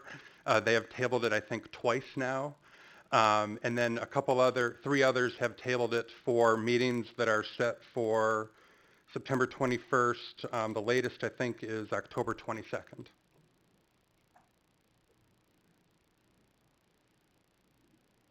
Okay. Alderwoman Burgess. What happens if we do not approve the consent decree? That's a very interesting question. If the city of Bloomington does not approve it, you would be one of the 14 local governmental units that has a case pending before the 4th District Appellate Court. You would ultimately probably have to hire a new lawyer because there would be a conflict of interest if I represented some people that had settled and some people that didn't. So you would have to go out and hire a new lawyer to go and argue the appeal and get a lawyer to come in at the time that it's set for oral argument. So it might be difficult to find somebody willing to do that. But that aside, I believe the intergovernmental agreement between the 14 municipalities has not generally addressed that fact, so all of you would have to get together and say, it doesn't have a unanimity requirement. So if 1 or 2 don't do it, that doesn't prevent the other 12 from doing it. From the Clinton landfill perspective, we have not been told if it's a take it or leave it, all or nothing deal. So I can't answer that from their perspective. Okay. Thank you very much. Thank you. At this point, if there's no further debate, and we need a motion. Is there a motion to approve the resolution for the consent decree to settle all claims in a citizen's file with the Illinois Pollution Control Board? I'll make that motion.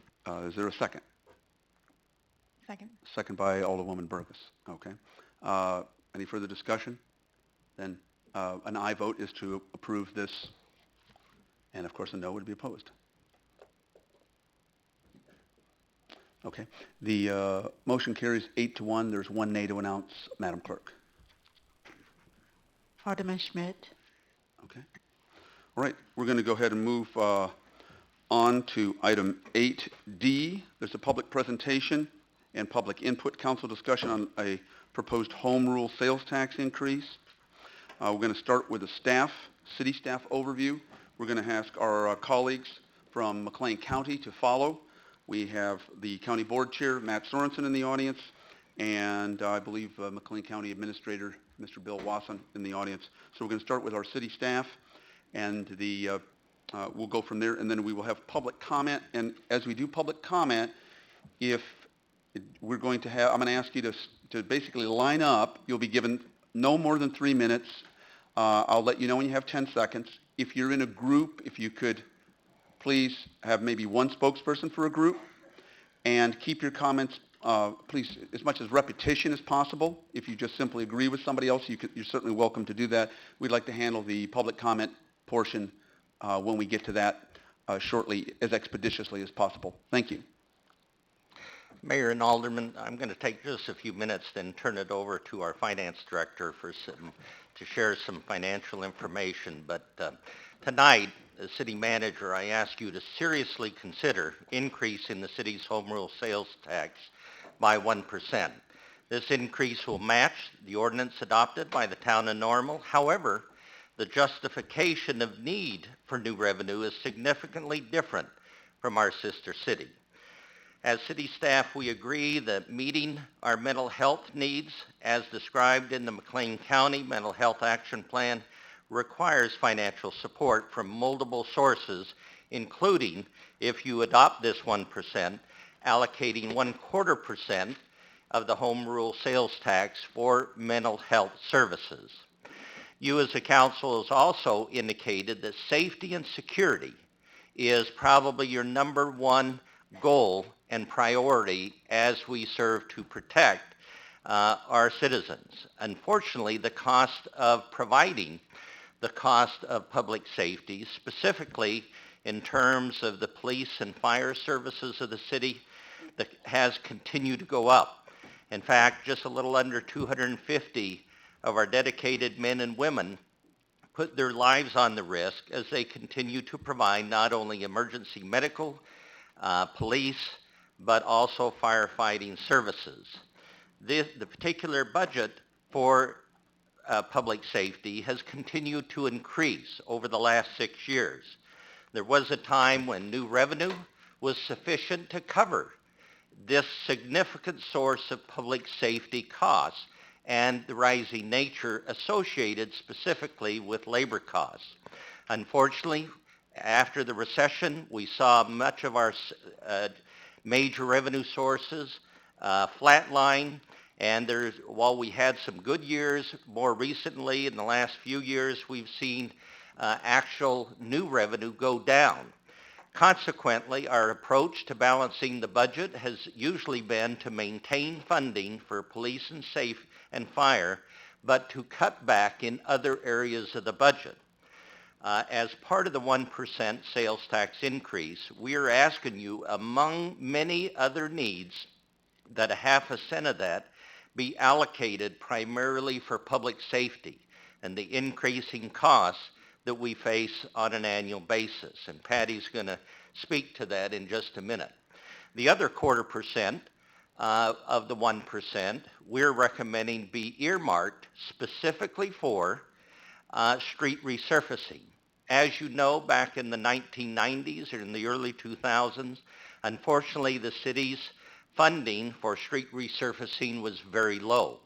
Beginning in 2009, we began to increase that funding, even hitting a high of just a little around $4 million in recent years for street resurfacing. The backlog of streets and the cost of resurfacing our roads to get up to an acceptable level has been estimated anywhere in the $50 to $60 million range.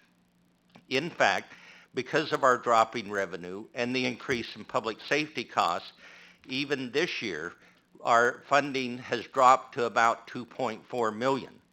Even though street resurfacing and the needs for this program was not addressed by the budget task force, we are recommending that you once again allocate 1/4% of the home rule sales tax to street resurfacing.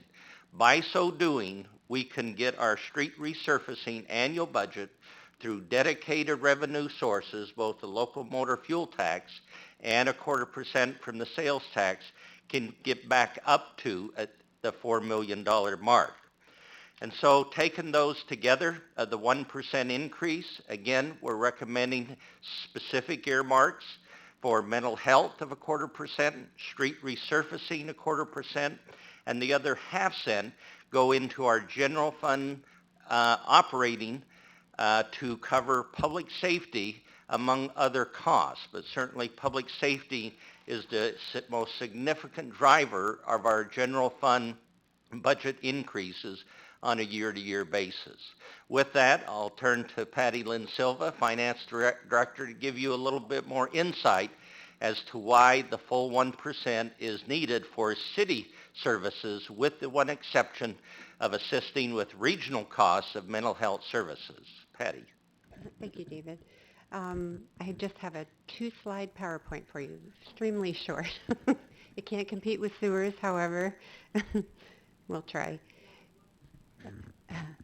What you see before you is the 4 years left of our 5-year projected deficit. As you know, in 16 we balanced that $5 million deficit, and in 17 we have a $7.4 million deficit, which you'll see in the first row. I wanted to update you with some positive changes to that deficit because of the new actuarial study from Lauterbach and Amen. We had $1.5 million in the budget to keep up with the police and fire pension funding plan, and we are now going to have about $800,000 less that we need to pay in 17 and stay on plan. So there was some very positive news there that I wanted to share. Also, I wanted to update some of the things that seem to be overwhelmingly supported at the budget task force level without stealing their funding, is the solid waste gap, addressing that $1.5 million because we have a pilot program out there right now. And then I wanted to show you what the 50% increase in home rule sales tax would look like up against our deficit. So if you took those three things without making any cuts that I'm sure will be proposed, this is what our deficit would look like going forward. So a full 1% sales tax for us is $9.6 million. Half a percent is $4.8 million approximately. So if we had that full revenue of 50 cents, plus we closed the solid waste gap, and then we now benefit from a lower police and fire contribution, it's still $700,000 up, by the way, from the previous year. So we're still contributing quite a bit, but it's not as much as we originally projected. So you can see that in 17 we can get there. In 18 we begin to see issues again, and by 19 and 20, you know, we're again really at maybe beyond closing that gap with cuts. So I just wanted to kind of paint this picture. I wish it was a more rosy picture, but I think it certainly makes the case for a much needed revenue. And because sales tax is being talked about, I use that as an example for you guys. And I would note that the top deficit that you see there is basic operations. It does not have capital in it for our city facilities, fire facilities, with the exception of the $2.4 million in roads that has earmarked revenue. There is no infrastructure repair.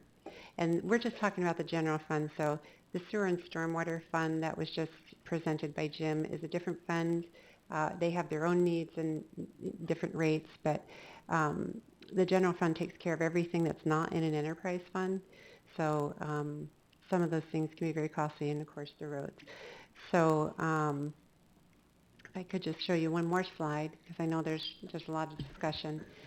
This is our revenues simplified, and of our total general fund revenue, 22% right off the top, it's actually closer to 28%, is state mandated the rates.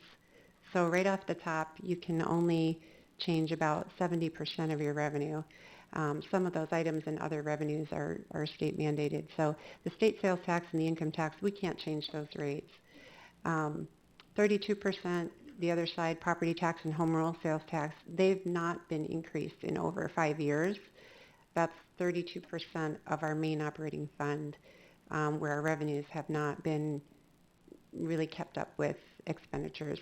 And then the charges for services and departmental fees of another 14% is really what Alex was just talking about, doing a study, finding out what our real costs are, and then having council decide, do we want full cost recovery, 60%, 50%?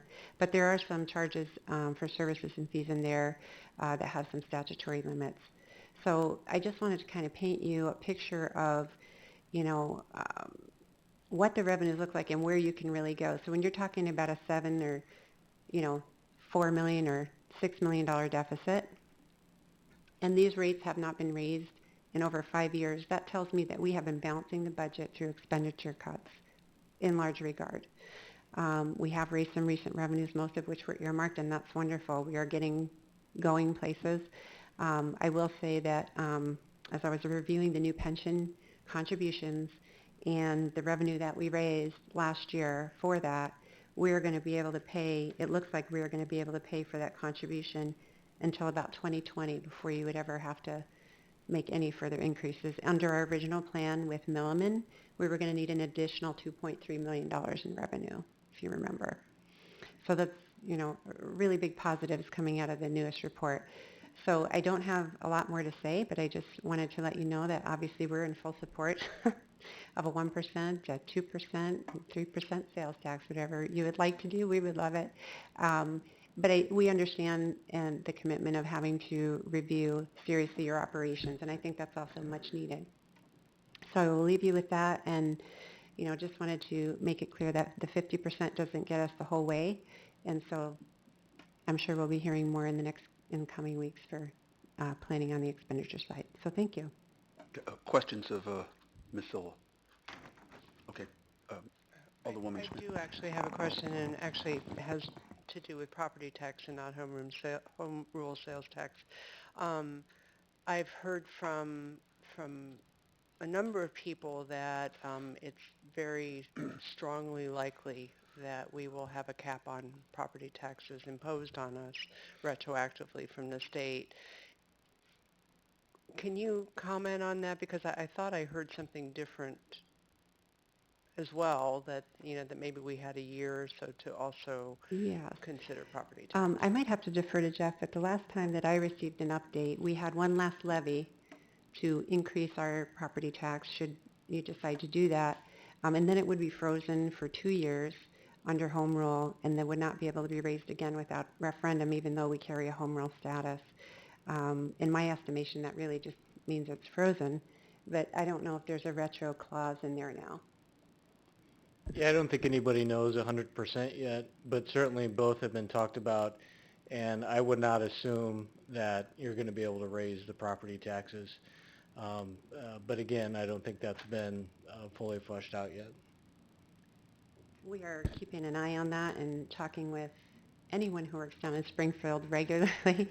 But it really, as you know, what's built into that legislation is very difficult, and why we don't have a state budget right now, but we're watching. Last I heard, though, I have not heard anything about a retro. I'm hoping for one more year. Okay. Alderman Fruin? Thank you. This is sure getting a lot of attention, and I appreciate David providing a staff recommendation of that 1%, because obviously there's a lot of people that would like to have a piece of that 1%, whether it's schools or all the other ones that have been identified. So I appreciate his direction on his recommendation. I think this is going to get so much attention that I think we have to have our numbers right, and you can sure stand to correct me or further research it, but I've seen a couple numbers in here of 9.6 and 9.3. I see another reference in here that we have a history of traditionally levying the same tax rate in both communities since we're so closely intertwined, but that's not consistent with some of the historical chart that's provided in a note here about how Normal and Bloomington have implemented their tax rates. So I'll stand corrected if you do so. But I think it's just important that we have, and I can point that out if you want me to show you where I'm reading. I'll grab it, Sanjay. But I think it's just important that we have our facts together. And so I don't mean to be critical, I'm just saying let's have it together. And something that's missing in this whole thing, and I don't think we do a very good job with it, but the amount of shifting that the state is putting on the municipalities, school districts, social agencies, et cetera, I just don't think that's getting enough attention on the local side, and I think we need to talk about that a little bit. But I had one other point. Do you want me to show you where I'm talking about, Patty Lynn? Yes, that'd be great. So if you're, which issue do you want to address? 9.6, I don't know if... Yeah, the 9.6, I mean, we estimate $2.4 million a year for a quarter point. So that's a double point, and then 1 point we have at 9.6. I think one example might be in the August 11th memorandum. I saw it somewhere here. Okay.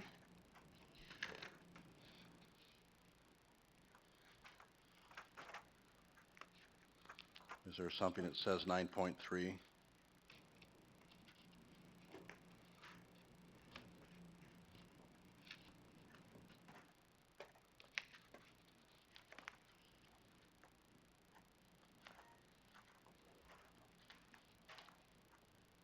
Thought I just saw it, 9.3.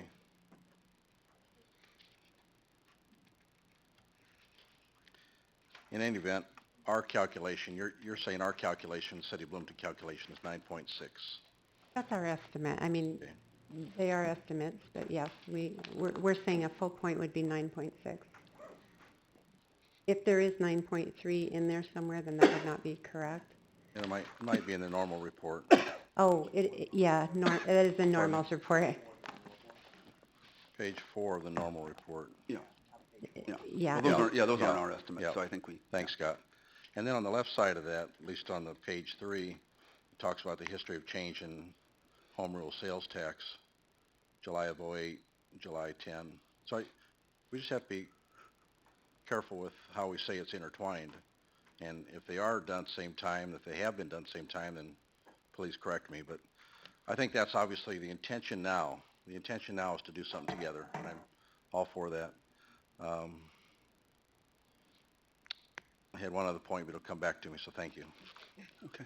Thank you. Could I make one clarification? On the state sales tax rate in that memo, actually part of that is the county rate in the other communities. So in most of the other communities, there's county costs for public schools and facility sales tax that have been raised. So not in ours, not in Bloomington or Normal, but in Champaign, Decatur, and Urbana. Okay. All right. At this point, we're going to go ahead and turn it over to our county colleagues who have been very, very patient, waiting nearly 2 hours to come forward and speak to us. And if you'll come forward and clarify. Welcome, Matt, Bill. Thank you.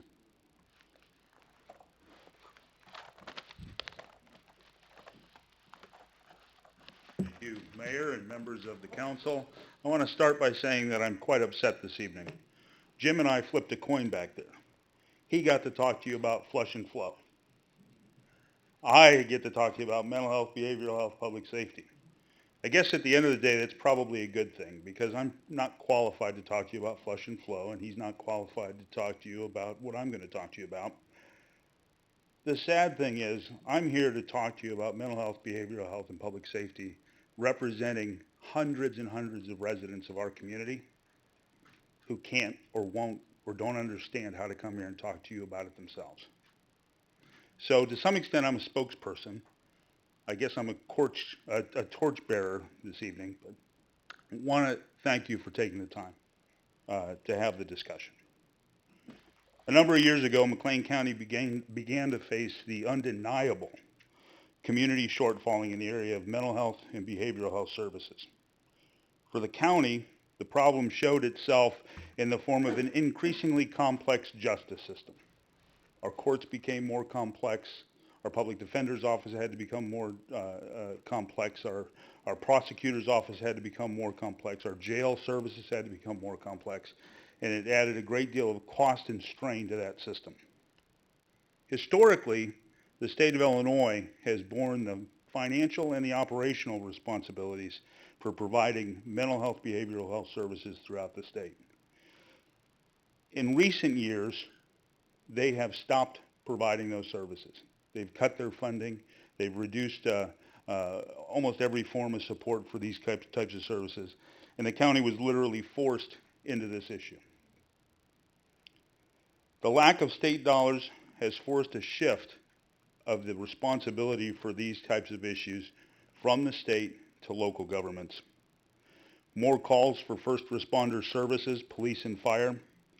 Calls require longer and involve and create the stacking or the potential stacking of calls in the call center waiting for a responder to get to them. Individuals taken to the hospital emergency rooms must be accompanied by a first responder to protect both the patient and the staff in the hospitals. And the local jail has become the largest provider of mental health services in our county, as it is the only location that can guarantee or attempt to guarantee the safety of the person that needs the help. This is not only a need for community services, but it's also a public safety issue. We know that about 40%, actually a little bit over 40% of individuals who are diagnosed with mental health illnesses are going to get arrested at some point in time. We know that many of those people are capable of violent acts. Most of those violent acts end up being directed at their own family. But as we know, sometimes those violent acts happen on corner in downtown Bloomington, Normal, wherever. About 2 years ago, the county board embraced the topic as a community-wide issue and initiative. We formed 2 advisory groups, brought in 60-plus members of our community who are experts in the field, service providers, practitioners. Some of them were just citizens of Bloomington, Normal, McLean County that wanted to learn more about this topic, this important topic. We formed a best practices group and a group that evaluated our community gaps in services. I'm not going to waste a lot of time getting into detail. It's my understanding your staff has provided you with our stack of bedtime reading, so feel free to consume that whenever you feel like it. But I'll summarize that work by saying an excellent piece of work. The findings were broken into 4 major categories: medication and medical management, in other words, the availability of practitioners and prescribers of medicine and clinicians. Juvenile and youth services. We know that there's a real shortage for juvenile and youth services compared to even adult services in our community, and it's a fairly broad problem, broader than just McLean County, Bloomington, Normal. The need for additional community housing, whether that's step-down housing as people are exiting their stay in the McLean County Jail, or that's transitional housing as folks are transitioning from a more intense treatment regimen, perhaps at a hospital or somewhere else. We probably have a need for additional medium-term housing or even long-term housing. The 4th category was crisis services. We've made some substantial progress on this one already, but there's much, much more to do. We know that the crisis center that we opened, soft opening, I'll be reminded, just a few short months ago, was at capacity with 13 of 14 beds filled last week. We already know that that's not enough to meet the need in this community. Throughout all 4 of those major categories is collaboration and coordination of services, which you can imagine requires both data systems, better work among the different agencies and organizations that participate. I've been asked a couple times about timing. Why are we in such a rush to do this? And I'll answer that question with 3 parts. Part number 1, the county board and a lot of very engaged citizens in Bloomington and Normal and McLean County have been engaged in this topic now for well over 2 years. We actually have a substantial amount of momentum moving right now. We, especially with the agencies and the service providers, all becoming increasingly eager to work together to coordinate their services, and we don't want to lose that momentum. Secondly, there are hundreds of people out there that need these services. And to wait is a dereliction of our responsibility to get better at providing these services and getting them on the street. Third, and not to be last, but it is last in terms of our priorities, our fiscal year is different from yours. Our fiscal year is a calendar year starting January 1, and we're in budget process right now, as you can imagine.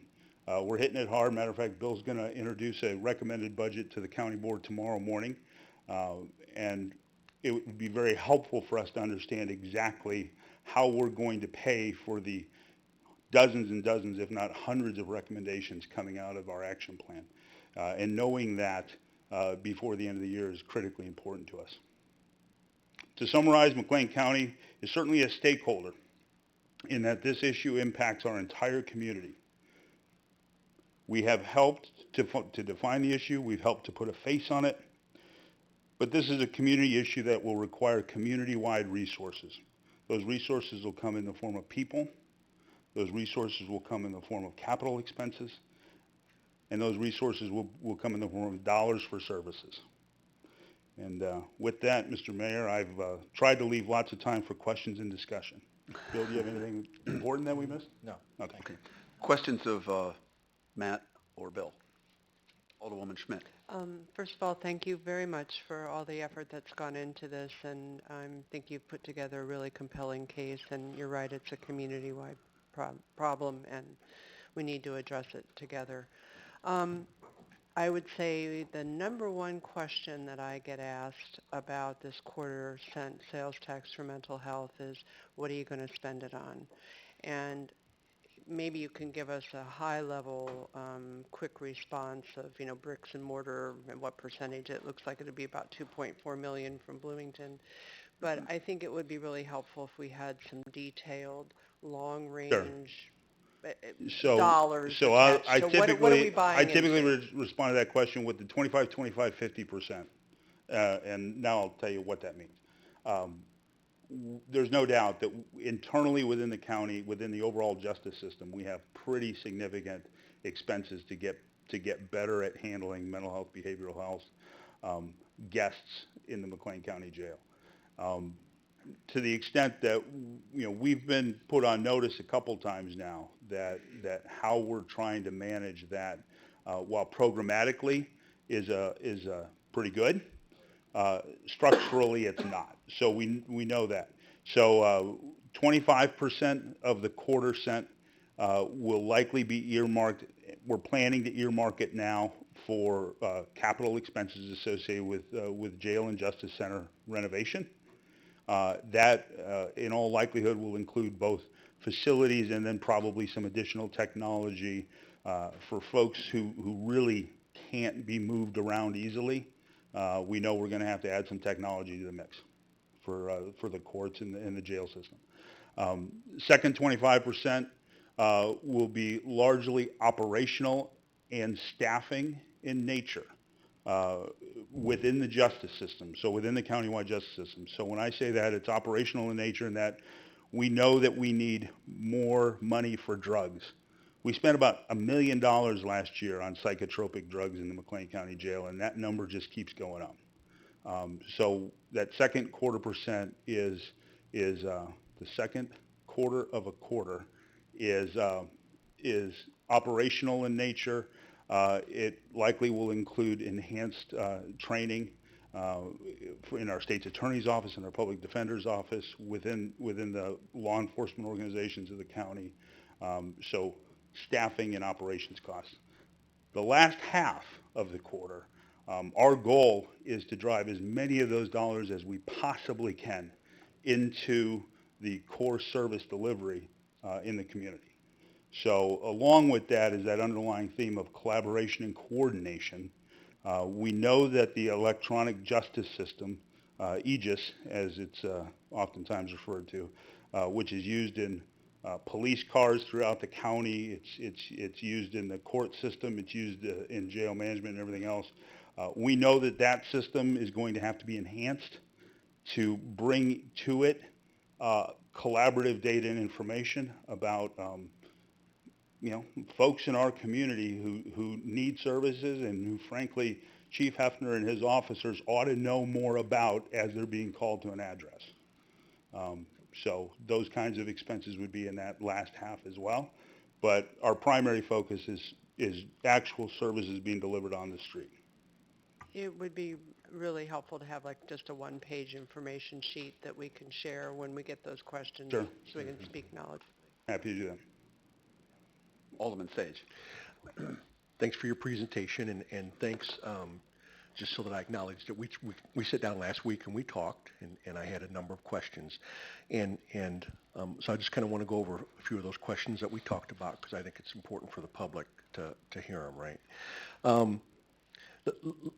And these are in no particular order. You talked about delivery of the core services for the 50% of that. Over the last couple of years, we've had a couple different efforts underway. I think United Way folks did an analysis of service providers, in and around McLean County. I think part of the work with the comprehensive land use plan looked at some service providers, and so what I'd like for you to kind of share with us or share with me again is this idea of how we're trying to create a more efficient service provider, group on the back end so that we don't have redundancy of services.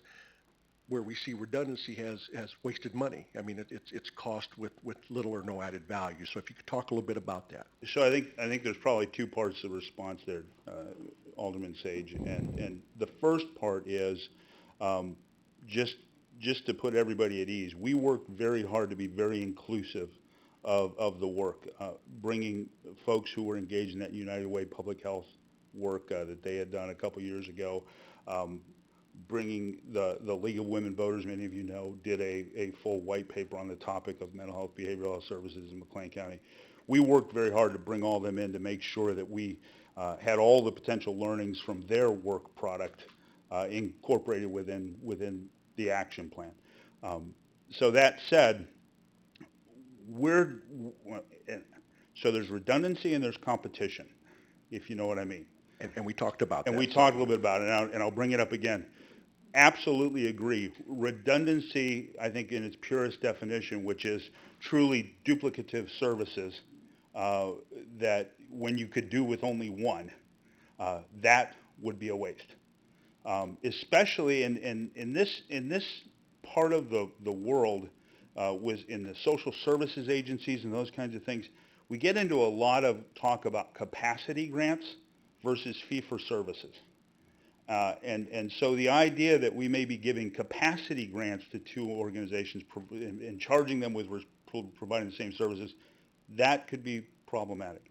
We're working very hard, and there's a lot of reference in our action plan to moving toward a fee-for-services model, right? Where a county entity, or whether it's the McLean County Health Department or whoever, kind of embraces that role as if the person wasn't eligible for Medicare, Medicaid, the person didn't have private insurance, the person is going or getting services at a facility that doesn't have capacity dollars available to help cover those expenses. Okay, now that's where some of these on-the-street dollars will come into play to help cover that gap, that financial gap for getting these folks the services they need. So I'm not sure I got all the way around it. We absolutely recognize, true redundancy is bad. Competition among some of the service providers may not be bad. Okay, thank you.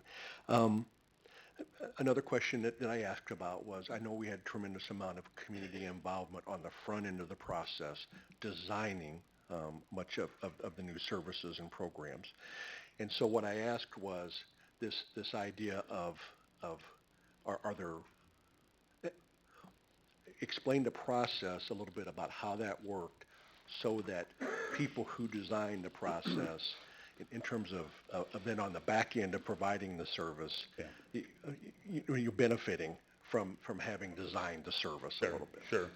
So there's no doubt. Early on in our process, we brought out of necessity. We brought into the discussion and into the process. I think I mentioned over 60 folks.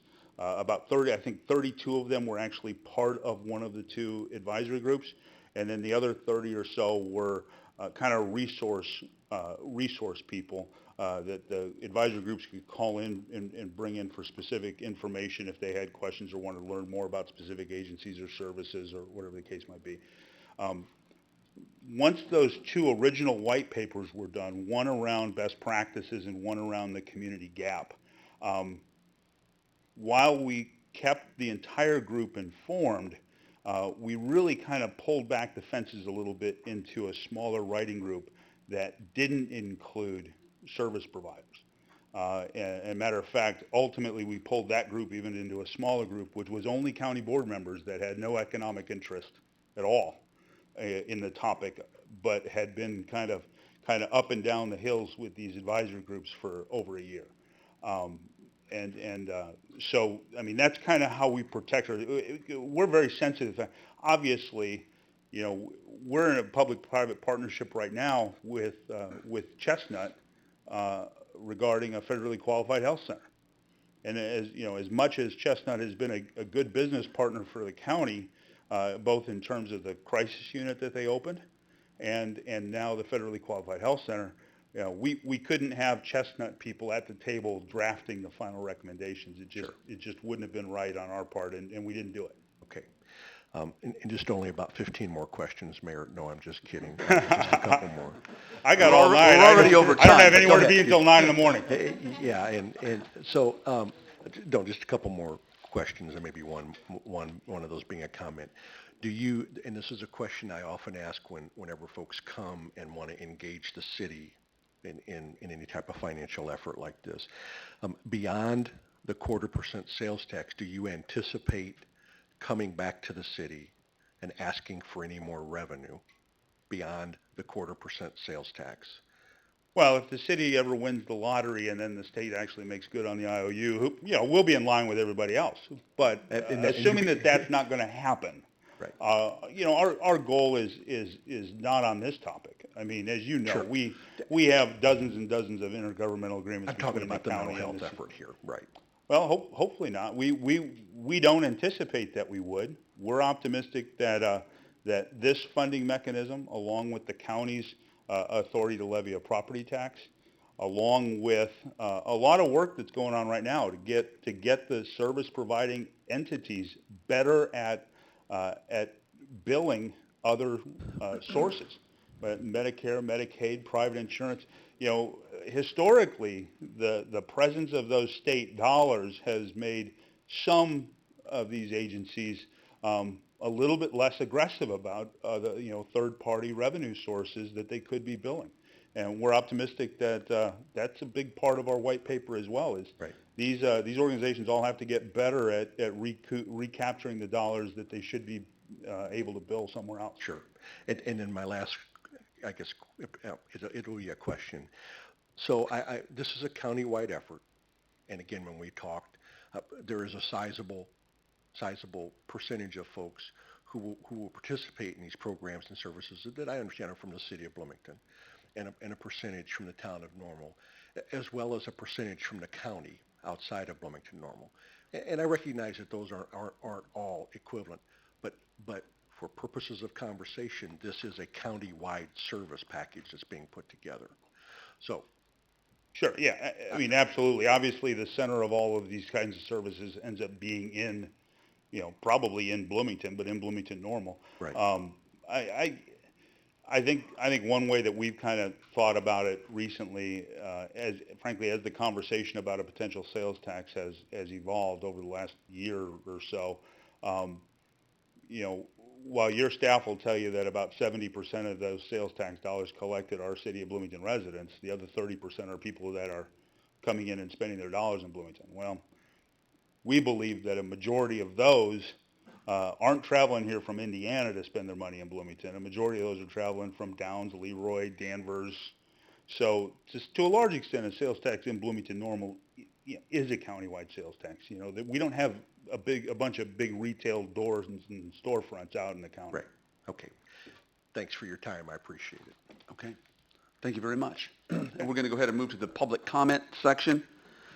Once again, we have heard everyone be given up to 3 minutes. I'll give you a 10-second note. Please line up at the podium and sign in. If you're here as a group, please, if possible, have one speaker. We've heard quite a bit about soccer, frankly, already, even though soccer is not overtly part of the proposal that's on the table here. So, again, I'm going to have to be very strict about the time. So 3 minutes, I'll give you a 10-second update. So it looks like Andrew Johnson, or do we have a sign-in sheet over there? Oh, there was one back there? This was suggested to me as being more efficient. Maybe this isn't. Do we not have a sign-in sheet? Just state their name for the record. Well, you can just state your name then for the record. Andrew, go ahead. I appreciate the opportunity to address the council tonight. My name is Andrew Johnson. I'm the general manager of Connect Transit in Bloomington Normal. Connect Transit has a significant presence in our community, and it is growing. Our ridership has increased 47% in the last 4 years, and this past year, citizens took over 2.7 million trips on our buses. We recently conducted an extensive survey of our customers and obtained an even clearer view of the impact public transportation has in Bloomington Normal. 74% of our customers ride the bus every day. Nearly a third of our customers take the bus to get to their jobs, and nearly a quarter use the bus to get to school. Half of our customers do not own a car, and 43% of our customers have stated that walking is their only option if the bus is not available to them. Many use public transportation, but everybody needs it.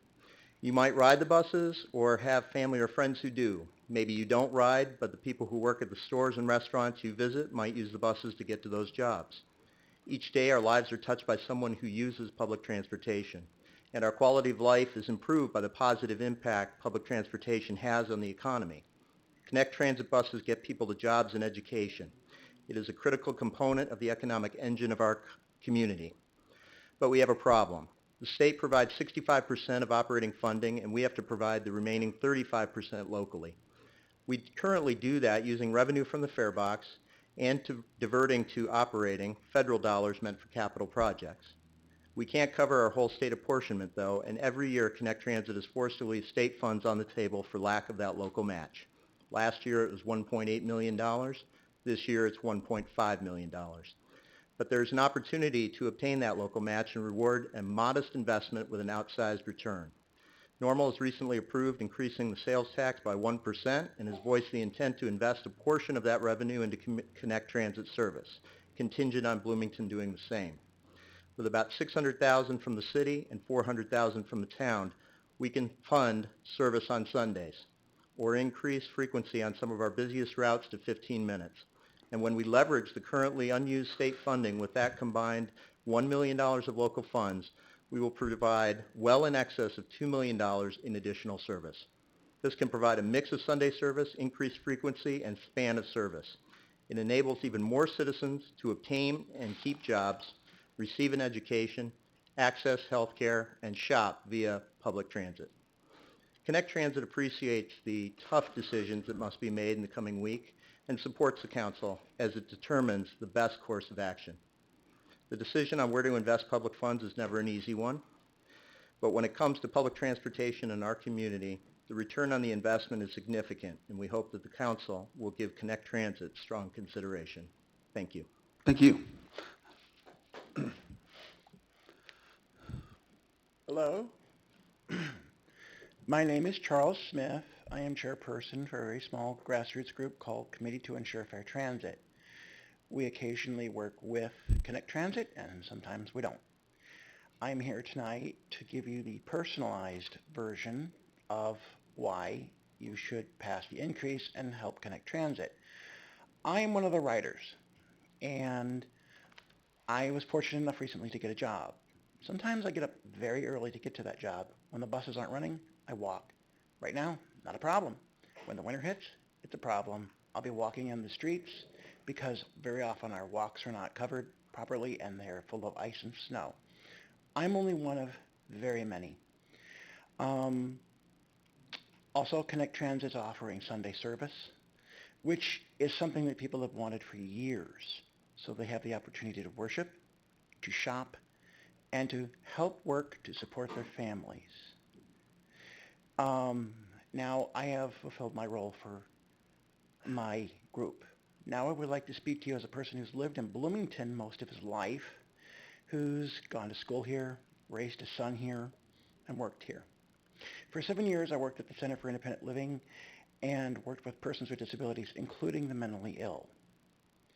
As I worked, times got tougher, and funding kept getting cut, especially with the mentally ill. Now we have services in jail, not in good, clean hospitals, but in jail. And I applaud those in those places who are reaching out and helping. So at this point, I would ask that you pass the increase because it's the right thing to do. Because I know many of the people who need these services. They're good people. They have lives, families, they want to work. Very often the mental illness gets in the way of that. They have been marginalized and they have been steadily cut. And isn't it a shame that our law enforcement and our courts and the one agency in town are having to ask for help now? So please do the right thing. Thank you. Thank you.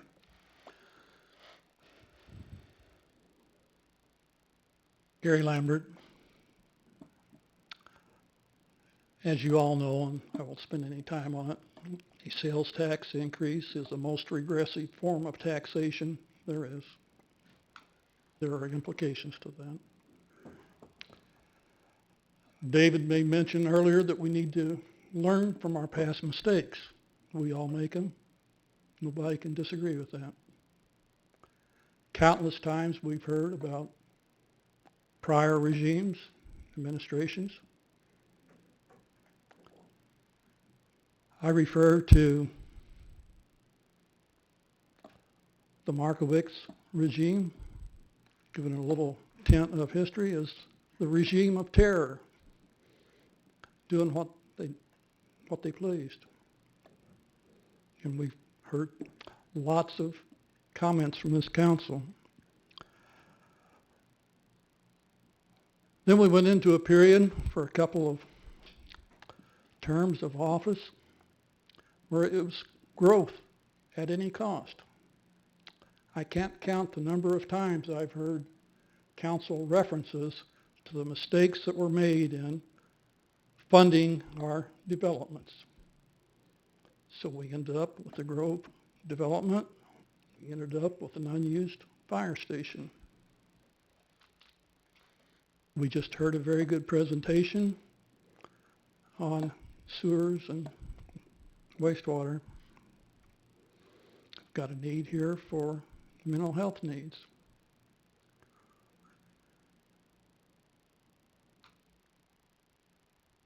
The concern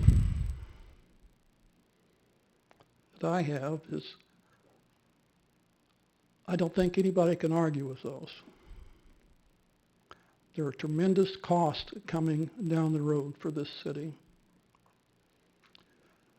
They're going to have to be addressed, and one way or another, the citizen is going to have to pay for those.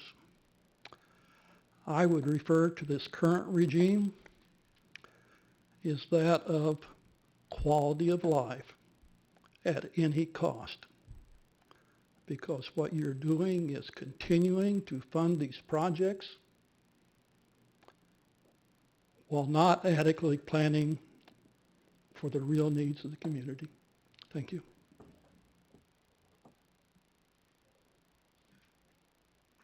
Hi, I'm Donna Bolin. You can judge a community, the character of a community, by how it handles and treats the least of its citizens. And I'm very mindful of that, and I hope you are also. The sales tax has a double-edged sword because it is regressive. And there's 12 to 15% of Bloomington residents that live in poverty. And 11% are white, 45% are African American, and 44% are Hispanic. Another 20 to 25% of the households earn below $50,000 for a family of four. They do qualify for SNAP supplemental food program if their income, as a family of four, is less than $1,900 a month. The food allocation is $650 a month. It does not include warm meals, paper products like toilet paper, Kleenex, paper towels, does not include personal hygiene items like toothpaste, toothbrush, bath soap, shampoo, feminine hygiene products, laundry soap, household cleaning items. None of the non-food items are covered. They will be taxed at the maximum rate. It will kill them. The poor's food desert is in their kitchen. The quality of life depends on charity. And those suffering from serious mental illness, their income is usually disability from Social Security. It is the same income level.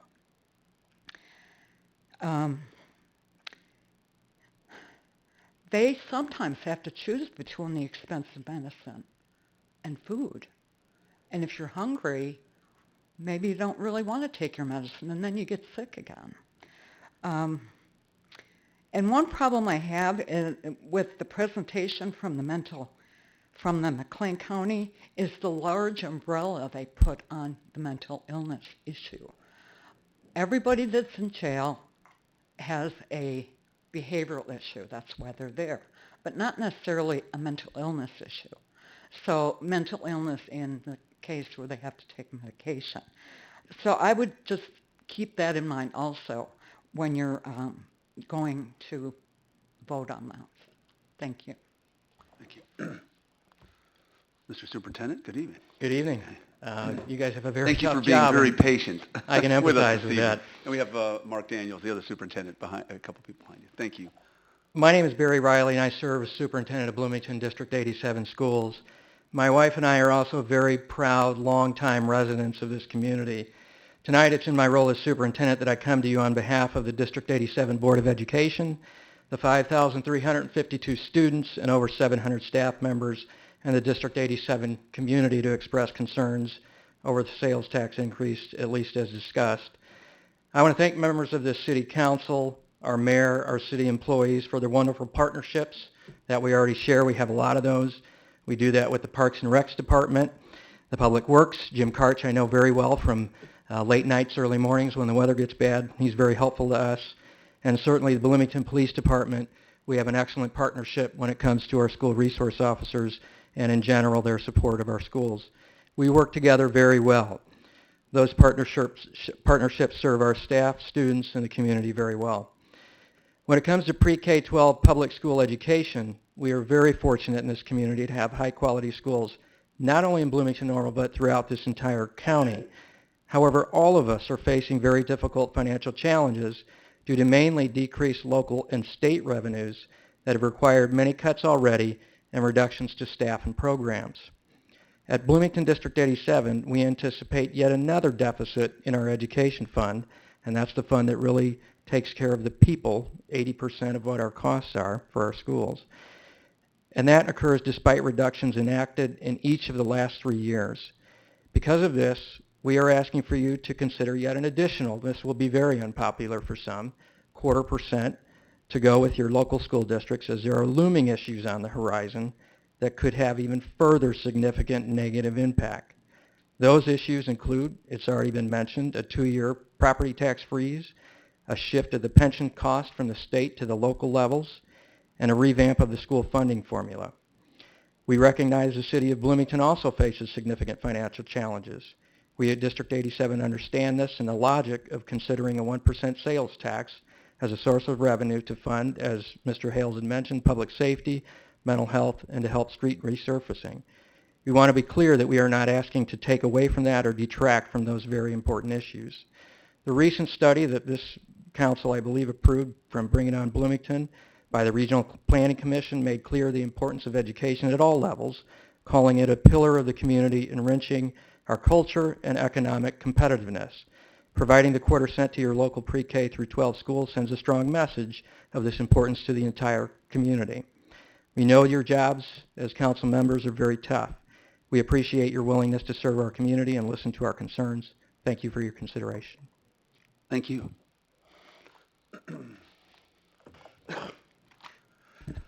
Alton Franklin, 508 Patterson, here in Bloomington. It just seems like enough is never enough.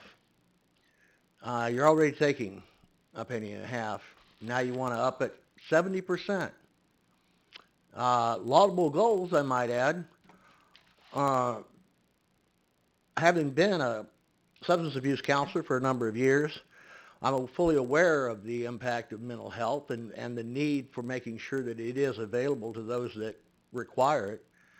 I'm just kind of curious as to why we're talking about spending more money before we ever get the report back from the Budget Task Force. It seems kind of defeatist to me. It says that we have no idea of where that money is going to come from. We've got a, as I understand it, structural deficit.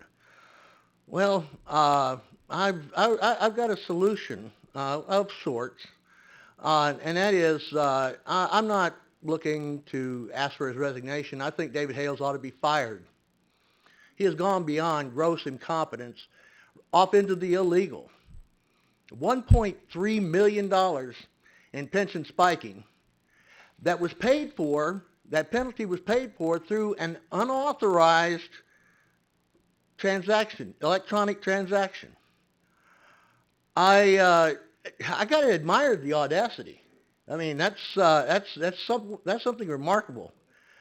Uh, but to do that sort of thing, and I guess this is another uh-oh moment like we had a little while back. Oh, I didn't know about that.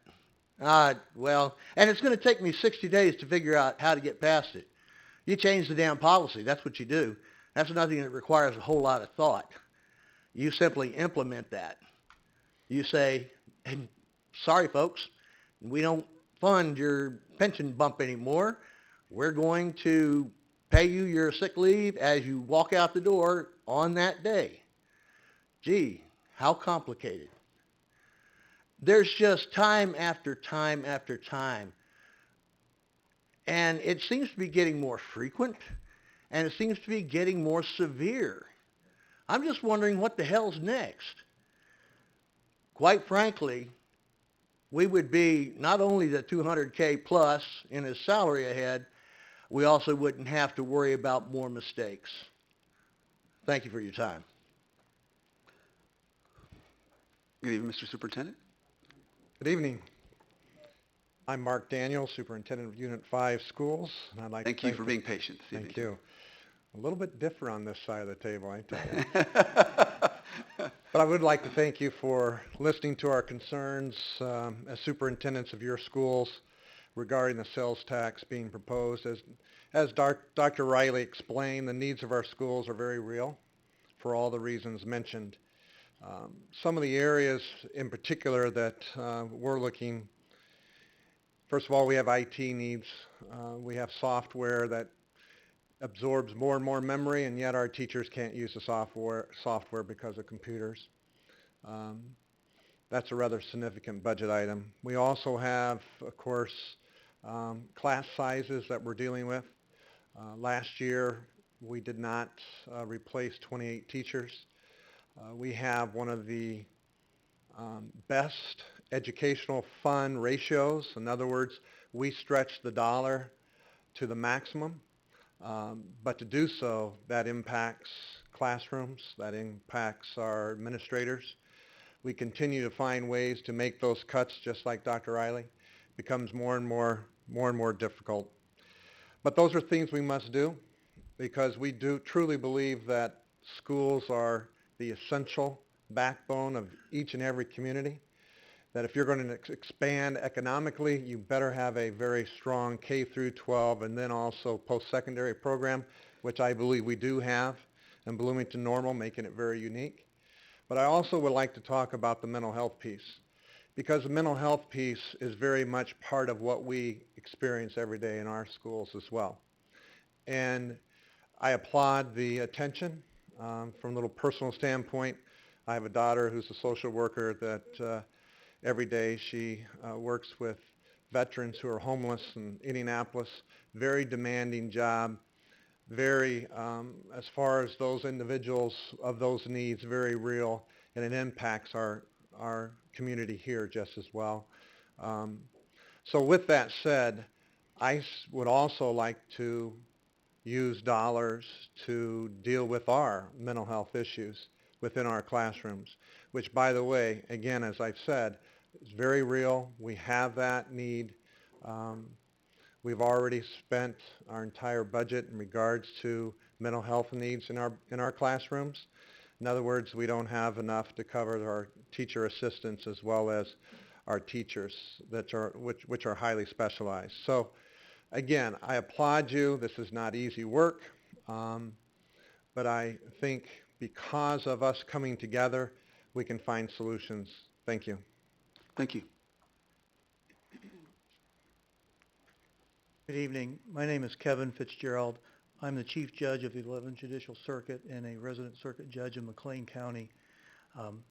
I'm here simply to convey to the council the judiciary's position of the absolute need for the mental health component of this tax increase.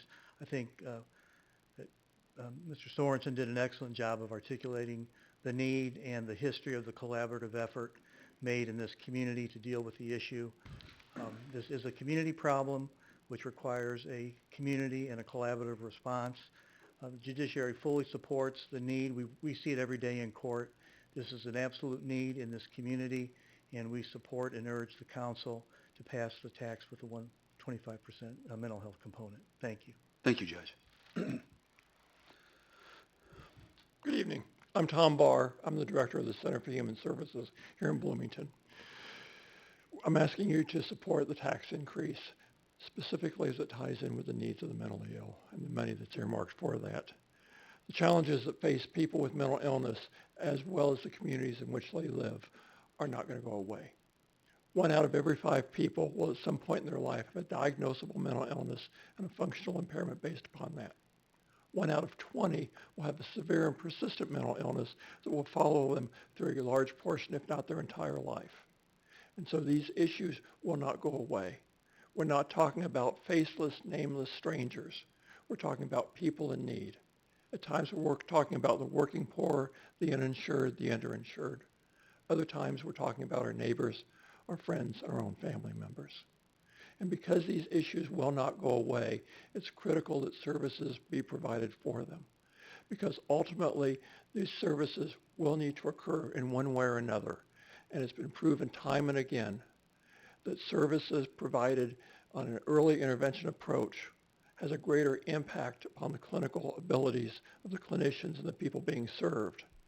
But even more so, it also has a financial positive impact on the community because providing services early on rather than waiting until the problems continue to deteriorate will result in services being more quick as well as being more economic. Thank you for your time. Thank you.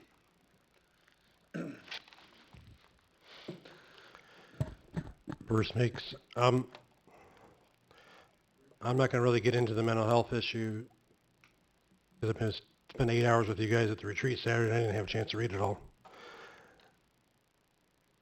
I don't mean to say this in any kind of derogatory or negative way or a positive way. I think this is a statement of fact that we're hearing needs to raise taxes directly because we do not have the current or future room in our budgets, because we're talking about District 87 now, we're talking about McLean County government body and the town of Normal.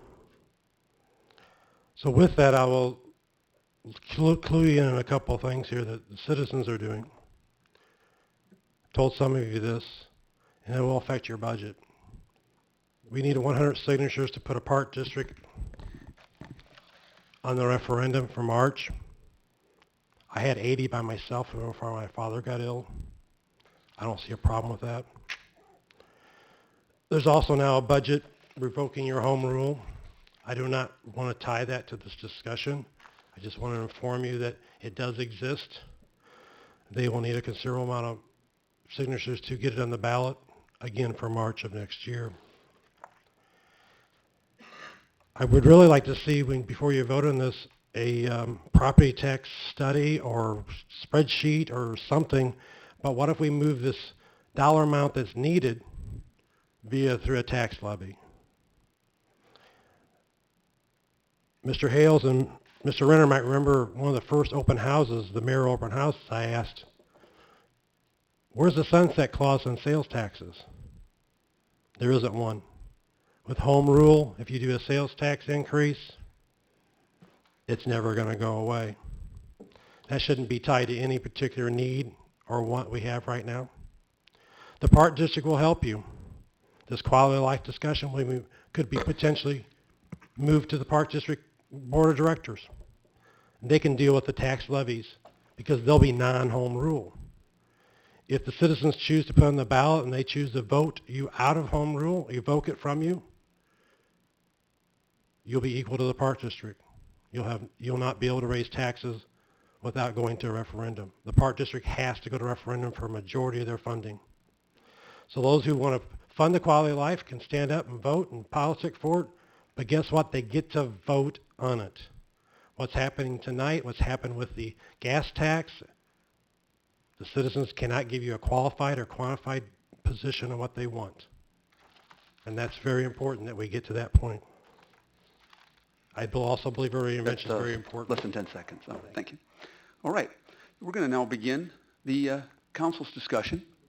There is no action taken tonight, so it's whatever comments the council might want to make at this point. There would be an action on this next week on the 21st. So at this point, is there any discussion then by members or comments by members of the council? Alderman Lauer? Well, I'm not going to be very lengthy here, but I do plan to spend some time with our county board chairman. I've already talked to him at length on this issue. I know that there's a need, but I'm going to be real frank with you folks. I've been looking at trying to make some realistic prioritization cuts to what we're doing for several years now. And it falls not only on deaf ears, but sometimes I'm laughed at over it, okay? And so this is where the rubber meets the road. We do have some very, very serious needs, and one of those is public safety. And I'm very supportive of public safety, and I will not back down on funding the appropriate levels. One real simple example is the turnout gear for the firefighters last year. We put them off another year. I don't think that was appropriate when we've got the funding to fund so many other public entertainment venues. It's just, it boggles my mind how we can't draw some conclusions and understand that those folks that are putting their lives on the line need to be funded for the appropriate levels first. This mental health issue is probably very, very close to that. Although the sales tax is a regressive tax, and I speak for those, and I continue to speak for those that can least afford that. I'm not sure that that is the proper way to go about it. Mr. Sorensen and I will probably be talking about that, I'm quite sure. I wish that they would be more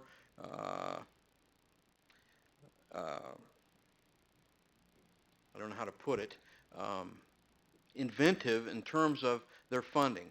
A building like an addition to the jail could easily be funded by municipal bonds pushed out into the future. I would hope that a building like that would last us well over 100 years.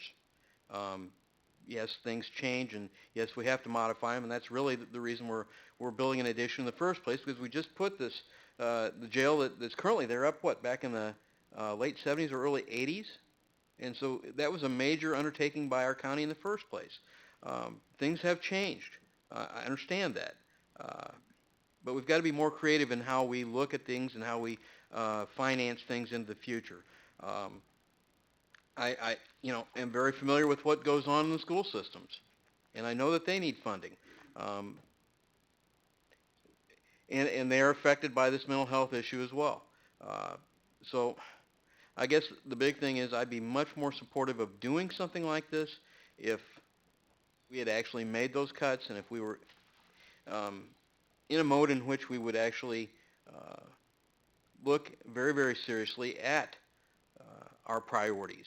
And we have two very, very large entertainment venues that we continue to fund out of our general fund year after year.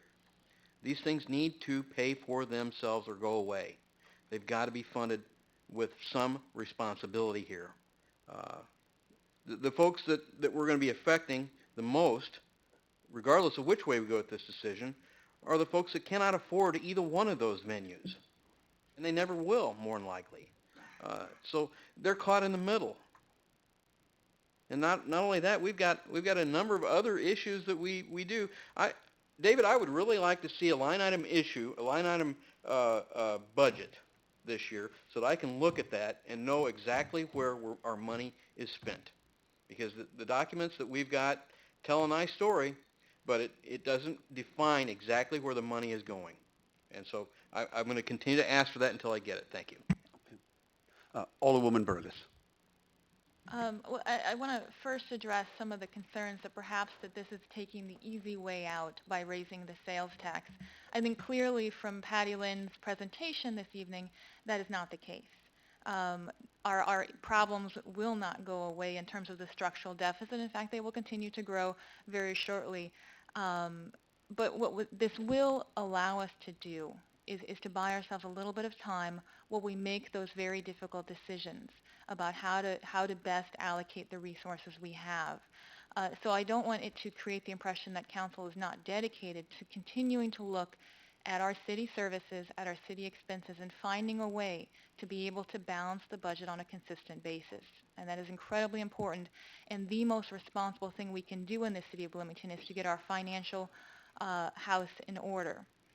That being said, it's very clear that there are a number of community activities that are very, that I think we all would love to be able to support. The difficult question for us is, what can we support? And obviously, we still have more time among council to hear public input and to consider this. I just wanted to talk about two of the items tonight because we've heard about them in some length. And the first, of course, is the mental health aspect to this. And what an incredibly commendable job the county has done when looking at this issue. Because they didn't just say, what is the minimum we have to do? They said, what can we do to fundamentally change our community and what we are doing to assist these individuals? And it's just such an amazing document, an amazing plan that will really, truly change how we address this in our community far for the better. The second one is education, which until recently had not been part of this discussion.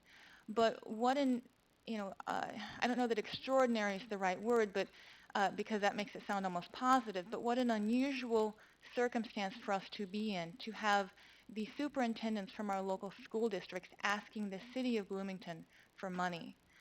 That is a fundamental problem we have right now, not only in the state but in the country, that we are not providing adequate funding to our public education system.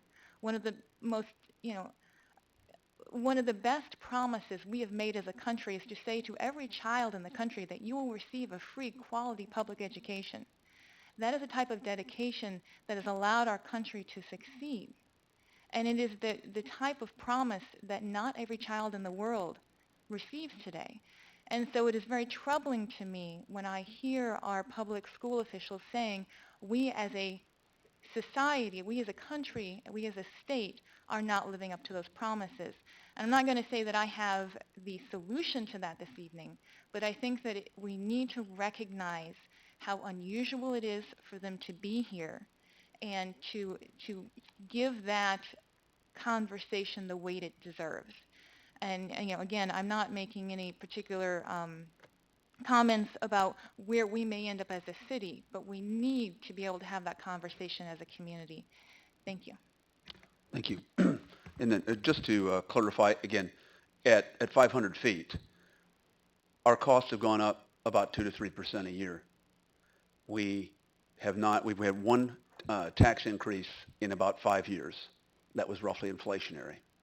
And there aren't free lunches. We have about 650 full-time equivalent employees right now. We had 750 5 years ago. That doesn't mean that we can't take advantage of economies of scale. We're always trying to do that. But at this point, those difficult decisions are also things we would make, even if this is approved, and we don't know, a week from this evening. We also are going to have other analyses by the Budget Task Force. We're going to have to, as you've seen, even if this is approved, even if we close the solid waste gap, we're going to have to make additional cuts and other kinds of changes, and perhaps people who are receiving services from the city are going to have to step up to the plate. This is a fundamental transition. We're not really focusing on the past. We've got a lot of serious problems and messes that have lots of different stories and causes. We're charged with fixing it. Anyway, I'm going to go ahead and, I believe, go from my left on. Alderwoman Schmidt, Black, and Fruin. Thank you. I think it's a little difficult to have this conversation this evening without the benefit of the Budget Task Force report that helps us balance the cuts that we're looking at with the potential for revenue. So I think I'm looking forward to that conversation. I have a couple of questions. Can either you or the city manager or really anybody help us understand how we're going to approach this conversation? We've been given a recommendation by the city manager for 4 different basic pots of expenditures from this potential revenue. What happens if we want to consider Connect Transit or consider what the superintendents have asked for us? How are we going Well, that could be, I mean, that's up to the council. That can be done in one of two ways. I mean, actually, just to clarify, Normal's ordinance, even though they have recommended money for Connect Transit and recommended money for some other things that, soccer, I don't think that there's any, well, that's their issue. Right. That they've had support for, but their ordinance only earmarks money for, the mental health. For mental health, and the rest So- of it is a continued Is conversation. contingent, and they would, right, so this, it could be by intergovernmental agreement with Connect Transit after the fact. It does not have to be specifically specified by ordinance, and that can be for a particular year, it could be for a couple of years, it could be something else. Again, that could be done. The request by the superintendents would require an amendment to the proposal. It could be to add an extra 0.25% that would go to District 87 and to Unit 5.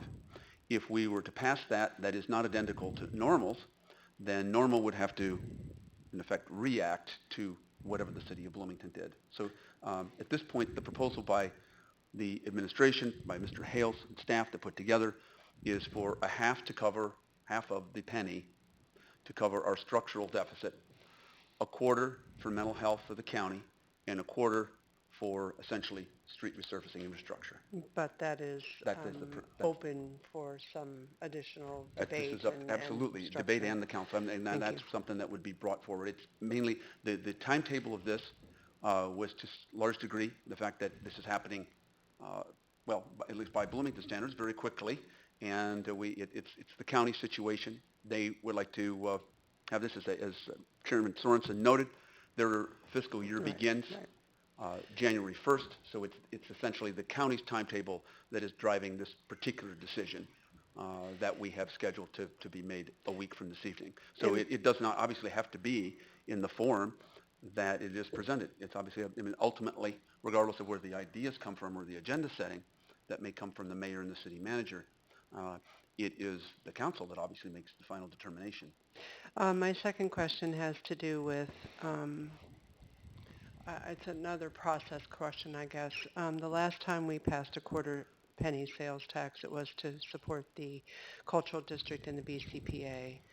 And that was supposed to be 100% dedicated to the BCPA, and it continued to be kind of hived off. So now it's paying for the Pepsi Ice Center, it's paying for the Coliseum parking garage. At one point, it was supposed to underwrite the downtown hire back. And now we know we have even some ideas that we might sell the BCPA. So I guess my question really is sort of a high level. How do we assure ourselves, and how do we assure the people that we're asking to back this, that money is going where we want it to go for as long as it's needed? Well, we can put whatever we can in an ordinance. The councils, subsequent councils that are elected, or subsequent mayors, are going to be accountable to the voters in the future. And yes, Jeff, did you want to add to that?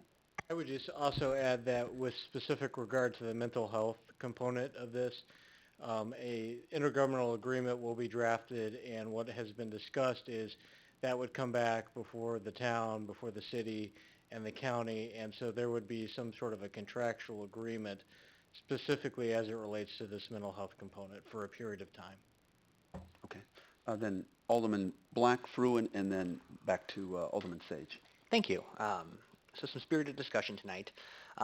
One theme I found throughout the whole conversation was really the abdication of the state and its responsibility on so many different organizations and groups, and the impact that's been felt broadly. And what makes me angry about this conversation is where are our representatives at the state level hearing this part of it? Because this is all getting thrown back to us. The ideas that have been presented this evening, especially in terms of mental health, Connect Transit, these are community goods, and yet we are having to put this, shoulder the burden on this because the state has really passed on their responsibility. And yet year after year, we elect the same people to the state with the same mantras. Oh, you know, it's hard in Springfield. Oh, you know, this person's the fault. To me, the fault is to the state level. And it is incumbent upon us to point our rage at them because they have really failed us across the board. And I've told the story before. When I was growing up, my dad told me, anything the state of Illinois does is bad. I have yet to see him proven wrong. And we are living that out right now. I mean, we don't have a budget. I mean, it is awful that we are in this situation. So, but doesn't get rid of the problem. So I have to live with what I'm given here. And as a member of the Budget Task Force, I spent the summer with my colleagues here on the council and my colleagues in the Budget Task Force really digging into a lot of these challenges. And in that conversation, we have focused a vast majority of our conversation on cuts and what those cuts look like. And sometimes people have this erroneous idea that there is this program out there that we're spending money on that if we just get rid of it will solve all of our problems. And that program does not exist. There are a lot of needs that come our way, and there are a lot of things that we should be focusing on, but there's no program that we can just get rid of and we won't have impact. I mean, we talk about selling the golf courses. Giant blowback from that from a lot of different groups and organizations. We talk about getting rid of the BCPA. Another one, giant blowback on don't do this, you can't do this. We have to be considerate of those opinions as well. So the idea that if we just press this one magic button is really going to solve our problems is not the case. And it's going to require a wide variety of solutions.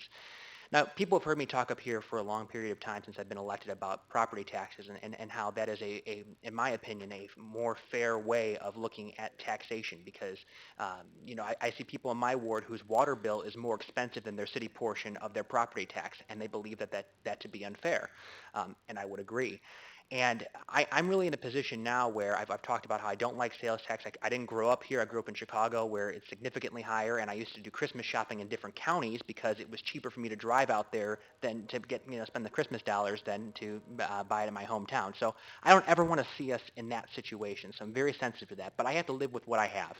And what I have right now is a number of problems that are at my doorstep that are undeniable. Neighborhood groups are on board. We have got large community coalitions together that are speaking very clearly and powerfully that these are major issues, mental health and Connect Transit. And we're also seeing some other groups that are coming up here that want to, kind of get in on the action. And to me, those are kind of lower priorities. So I appreciate the folks that are very, vocal about soccer complex. That's not a priority for me. The schools, definitely, I understand those needs there. Sorry, that's not something that I can do at this time. But for me, as we start talking about the future, Bruce has talked about the combination of a park district.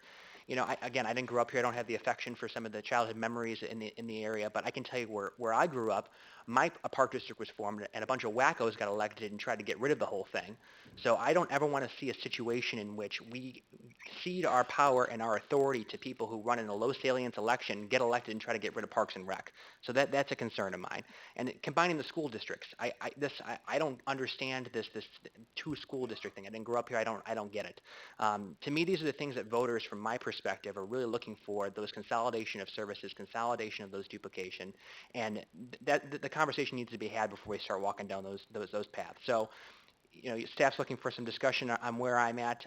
Mental health, top priority, that needs to happen. I don't think anybody can deny that fact. Streets, I think that's definitely on board, something that we can get behind.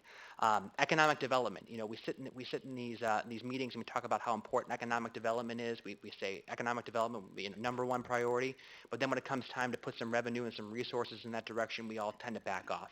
Well, I'm telling you right now, I'm committed to moving some money for the BN Advantage. I mean, that's a great push moving forward. And Connect Transit. I mean, that's another one. My ward, I get calls all the time. We need more service. I can't get to my job because I ride the bus. I don't have a car either because I don't want to or I can't afford one. It doesn't matter. There's a community good that comes from a robust public transit system that will help increase our business appeal to new owners and retain businesses here. So, Ioana talked about in May, she was the BN Advantage consultant, about how we have a very bad last name. Illinois it hurts us, and we have to overcome that.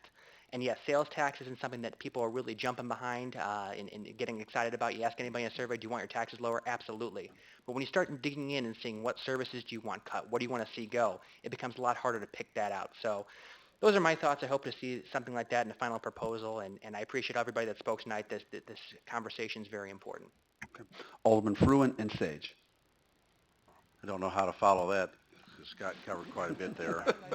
And I think if you look at our comments the last few minutes, there's a lot of themes there, and I'll try to be short because I don't know, it's been a long time since I've heard the train whistle. So we'll try to head home pretty quickly, but I wish everyone would have been at our council retreat Saturday. We had a very good discussion, 8 hours, and I think we had 40 some items on our list of needs and wants and what are we going to do with them. And everybody's little notepad has got a whole array of different things here tonight, but a couple themes, and I started with Patty Lynn on the money and the consistency and so forth, but this is really about a communication. And one thing our residents are hearing right now is this 1% sales tax, and we've got to balance that with all the other concurrent things we're working on right now with regard to expense situations. We know two things for sure. Nobody wants to pay more taxes, and nobody wants to give up anything we've got. But if we think this is challenging tonight, the unpleasant part is going to come in the weeks ahead when we have to make some expense decisions. And there's no way about it because the public is going to ask us, okay, you're raising a sales tax, and what's the next tax, and what's the next tax? But we've got to come back pretty quickly with some decisions on expense reductions. We talk a lot about Springfield, but I said it earlier, I just don't think the local residents understand how much has been shifted, how much has been reduced, how much has been eliminated, and the shift has been to schools, social agencies, government, etc. We need to find a way to tell that story about how we got to this point. And I think the other thing that's silent tonight, everybody has said, make sure I'm part of the distribution here. But I don't think we've heard from the small businesses. We heard through a lot of emails and maybe phone calls the last couple days. But these types of things do impact our small businesses. I guess our first speaker tonight talked about Mr. Macbeth talked about that a little bit. But people are challenged and pushed all the time about online sales, and every quarter you go, every half you go, every 1%, it's one more step that people are going to be driving to online sales. So I really feel for that group, and we've got to be cognizant of that. So anyway, lots to go over, and I just hope that we tell our story the best we can. Thank you. Okay. Alderman Sage, and then last but not least will be Millawampley. Yeah, thanks. And Jim, it's not the train whistle I'm worried about. It's a rooster in a few hours I don't want to be here to hear, right? So I'll try to be brief. I'm going to be maybe a little bit more specific in some of my comments. I am supportive of the 0.25% for mental health, and part of my rationale for that is I think over the years I've come to realize the amount of first response time that it takes from particularly our police department, dealing with mental health issues. And at some point, we should start to recoup and recover some of that or avoid some of those costs if we avoid some of those repeat calls. So I do think that there's some financial gain for us there. Some other comments. I don't want there to be the perception that the budget task force is going to bring some silver bullet back to the council, right? We've seen the draft recommendation. The final recommendation is not going to be fundamentally different than that, okay? So I don't want to, I want to make sure that there's not the perception that there are a large number of high dollar cuts coming back. There are a number of issues to look at and investigate and review. So again, I want to make sure that we're synced up on that respect. Now, there's been some comments made. I will tell you that historically it has been difficult for this council to make cuts. Okay, Scott alluded to it. I mean, whether it's the BCPA or the golf courses or whatever. There's always this swift and severe blowback that comes from that. And so my concern with being forced, and I do feel forced into having this conversation right now about a home rule sales tax increase. This is not my preferred timing, right? My preferred timing would have been to have the budget task force come back, for the council to have some meaningful conversation around some of those potential cut ideas and some of those potential revenue ideas, and be able to craft something, a deliverable to our city manager and staff that would proactively help them develop a more sustainable budget. We're being forced outside of that. So that's not my timeline. And so that irks me a little bit, but that editorializing aside, it has been difficult for us to make difficult decisions. I mean, whether it's solid waste or any number of other things. Yeah. And so my concern about moving beyond a 0.25% sales tax increase without some very credible and legitimate accountability around cuts, that sounds a lot to me like what the state of Illinois has done the last 4 years, right? There was a temporary income tax increase because we just need to get out from underneath some of these things that we're under, right?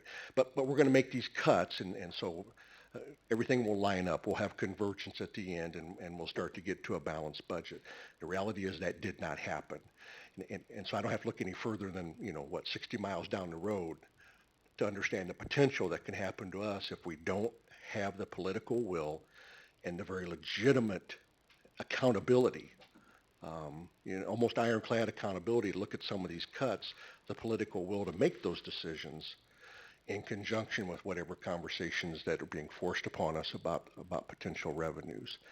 So again, for me personally, I'm coming alongside with the 0.25% increase for the mental health for a whole host of reasons. But again, partly I see some of the economic payback for that coming back to the city with some reduced calls for service to our police department. I don't know how I get around some of these other concerns I have about accountability and commitment and political will to cuts in conjunction with again, the forced revenue conversation that we find ourselves having. I'm not sure how to do that in the next week. So I'll look forward to some conversations around that. Thank you. Alderman Wambler. Oh, thank you. I'm going to try to be very brief and make sure that nobody falls asleep while I'm talking. It was a pretty interesting conversation tonight. I have to say that the McLean County Board has made a pretty compelling case for mental health, as has been stated already. As far as the street resurfacing, that is also something that I would support for sure. I do wish that we had an opportunity to hear sooner from other entities who were concerned about their level of funding, such as public transit, but also the school boards. I would have liked to see something in front of me in the packet, so I'm not sure where the disconnect was, if maybe they didn't reach out to staff ahead of time, or how the decision was made to come up with that 1% and the makeup of that. But I would have liked to see that ahead of time. So, and I don't know at this point what the process is going to be for amending that, if at all. But I'd be interested at least in some conversation around that. When it comes to and this may be at this point for not, but when it comes to the soccer fields, I have to say I'm probably the last person who should say that we probably shouldn't go in that direction because of my personal interest in soccer and my family. But I would say given the magnitude of the issues that we have, particularly when it comes to infrastructure, I think it would make it very difficult for me to be able to support that at this time. And what I know about soccer in general is that what you need is a field with grass, to play, to start with. And that's what we have right now. We don't need necessarily a major complex at this time. So I think, that's the direction we should go. And a number of people have asked me, why hasn't the group, raised funds, before on their own, to bring to the table as well. And I was part of the organization with 4 of my kids, but there was never a facility fee or anything like that to think ahead of time. So I do think that's something that's very difficult to support, and I understand the public's opposition to that. One last thing that I would add, I've lived in Bloomington Normal for almost 25 years now, and I've been here when we had much less than what we had.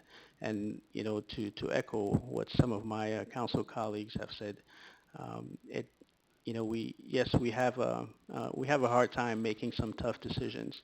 I tend to be pretty logical. You tell me what you want, what you need, if it is cuts or if it is tax increases.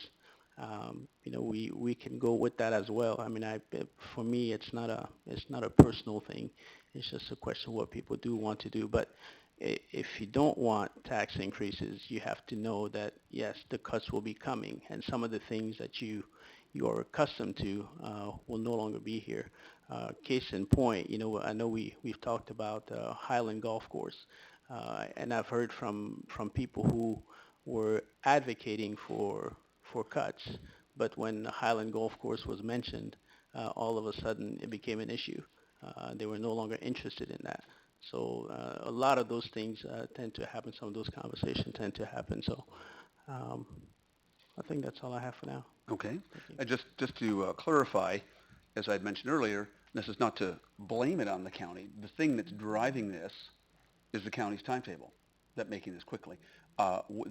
Where this came from is the budget task force, and I have been in contact with the 3 members of the budget task force and Mr. Hales as we had the request from the county as this came together. And it's the budget task force is an idea on the revenue side. They've got a bunch of cuts, and today was I think was the deadline in the ordinance. We actually get the report a week from today, and so we've been in touch to say, okay, if we do this and the planets are in alignment, are you, I know this is quick, but this is what would have to happen. It's a budget task force that had essentially a 1 penny sales tax that was independent of what Normal did. That's our process. This is our side of the aisle. And whatever Normal wants to spend it on, Normal has a separate political decision-making process. So the commonality of the 2 at this point, proposals, what Normal did in our proposal, is the penny and a quarter for mental health.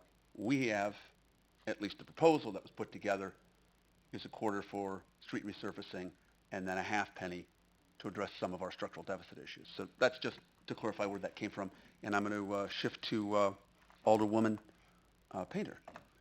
Thanks. And maybe the last word of the night. Well, I just wanted to weigh in and let everybody know where I'm coming from. I am supportive of the 1% sales tax increase. I have no hidden agenda.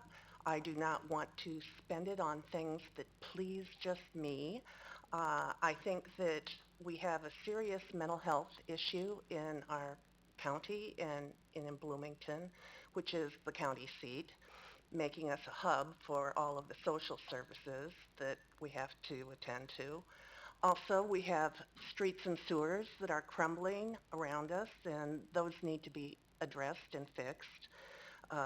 Public safety is a huge issue, and that needs to be given some attention as well. And possibly Connect Transit, because if you don't have a license or if you can't drive, getting around in this town is a real challenge, and it's very difficult. And as far as making cuts, we're going to have to do that too. And people are going to really be upset, but it's going to happen. I guarantee you. And as far as how we deal with the tax increase, I think that we need to clearly earmark where these things are going to go so that things don't just get thrown into the general fund and spent elsewhere down the line. So anyway, that's where I stand. Thanks. Okay. Thank you very much. At this point, we're going to move to city manager's remarks, discussion. I have no report tonight in the interest of time. And under mayor's discussion, I have nothing else to say in the interest of time. Any last-minute aldermanic comments? Seeing none, is there a motion to adjourn? Moved by Alderman Sage, second by Alderman Black from the Budget Task Force. All in favor, signify by saying aye. Aye. Opposed? Motion carried. We're adjourned. Thank you. I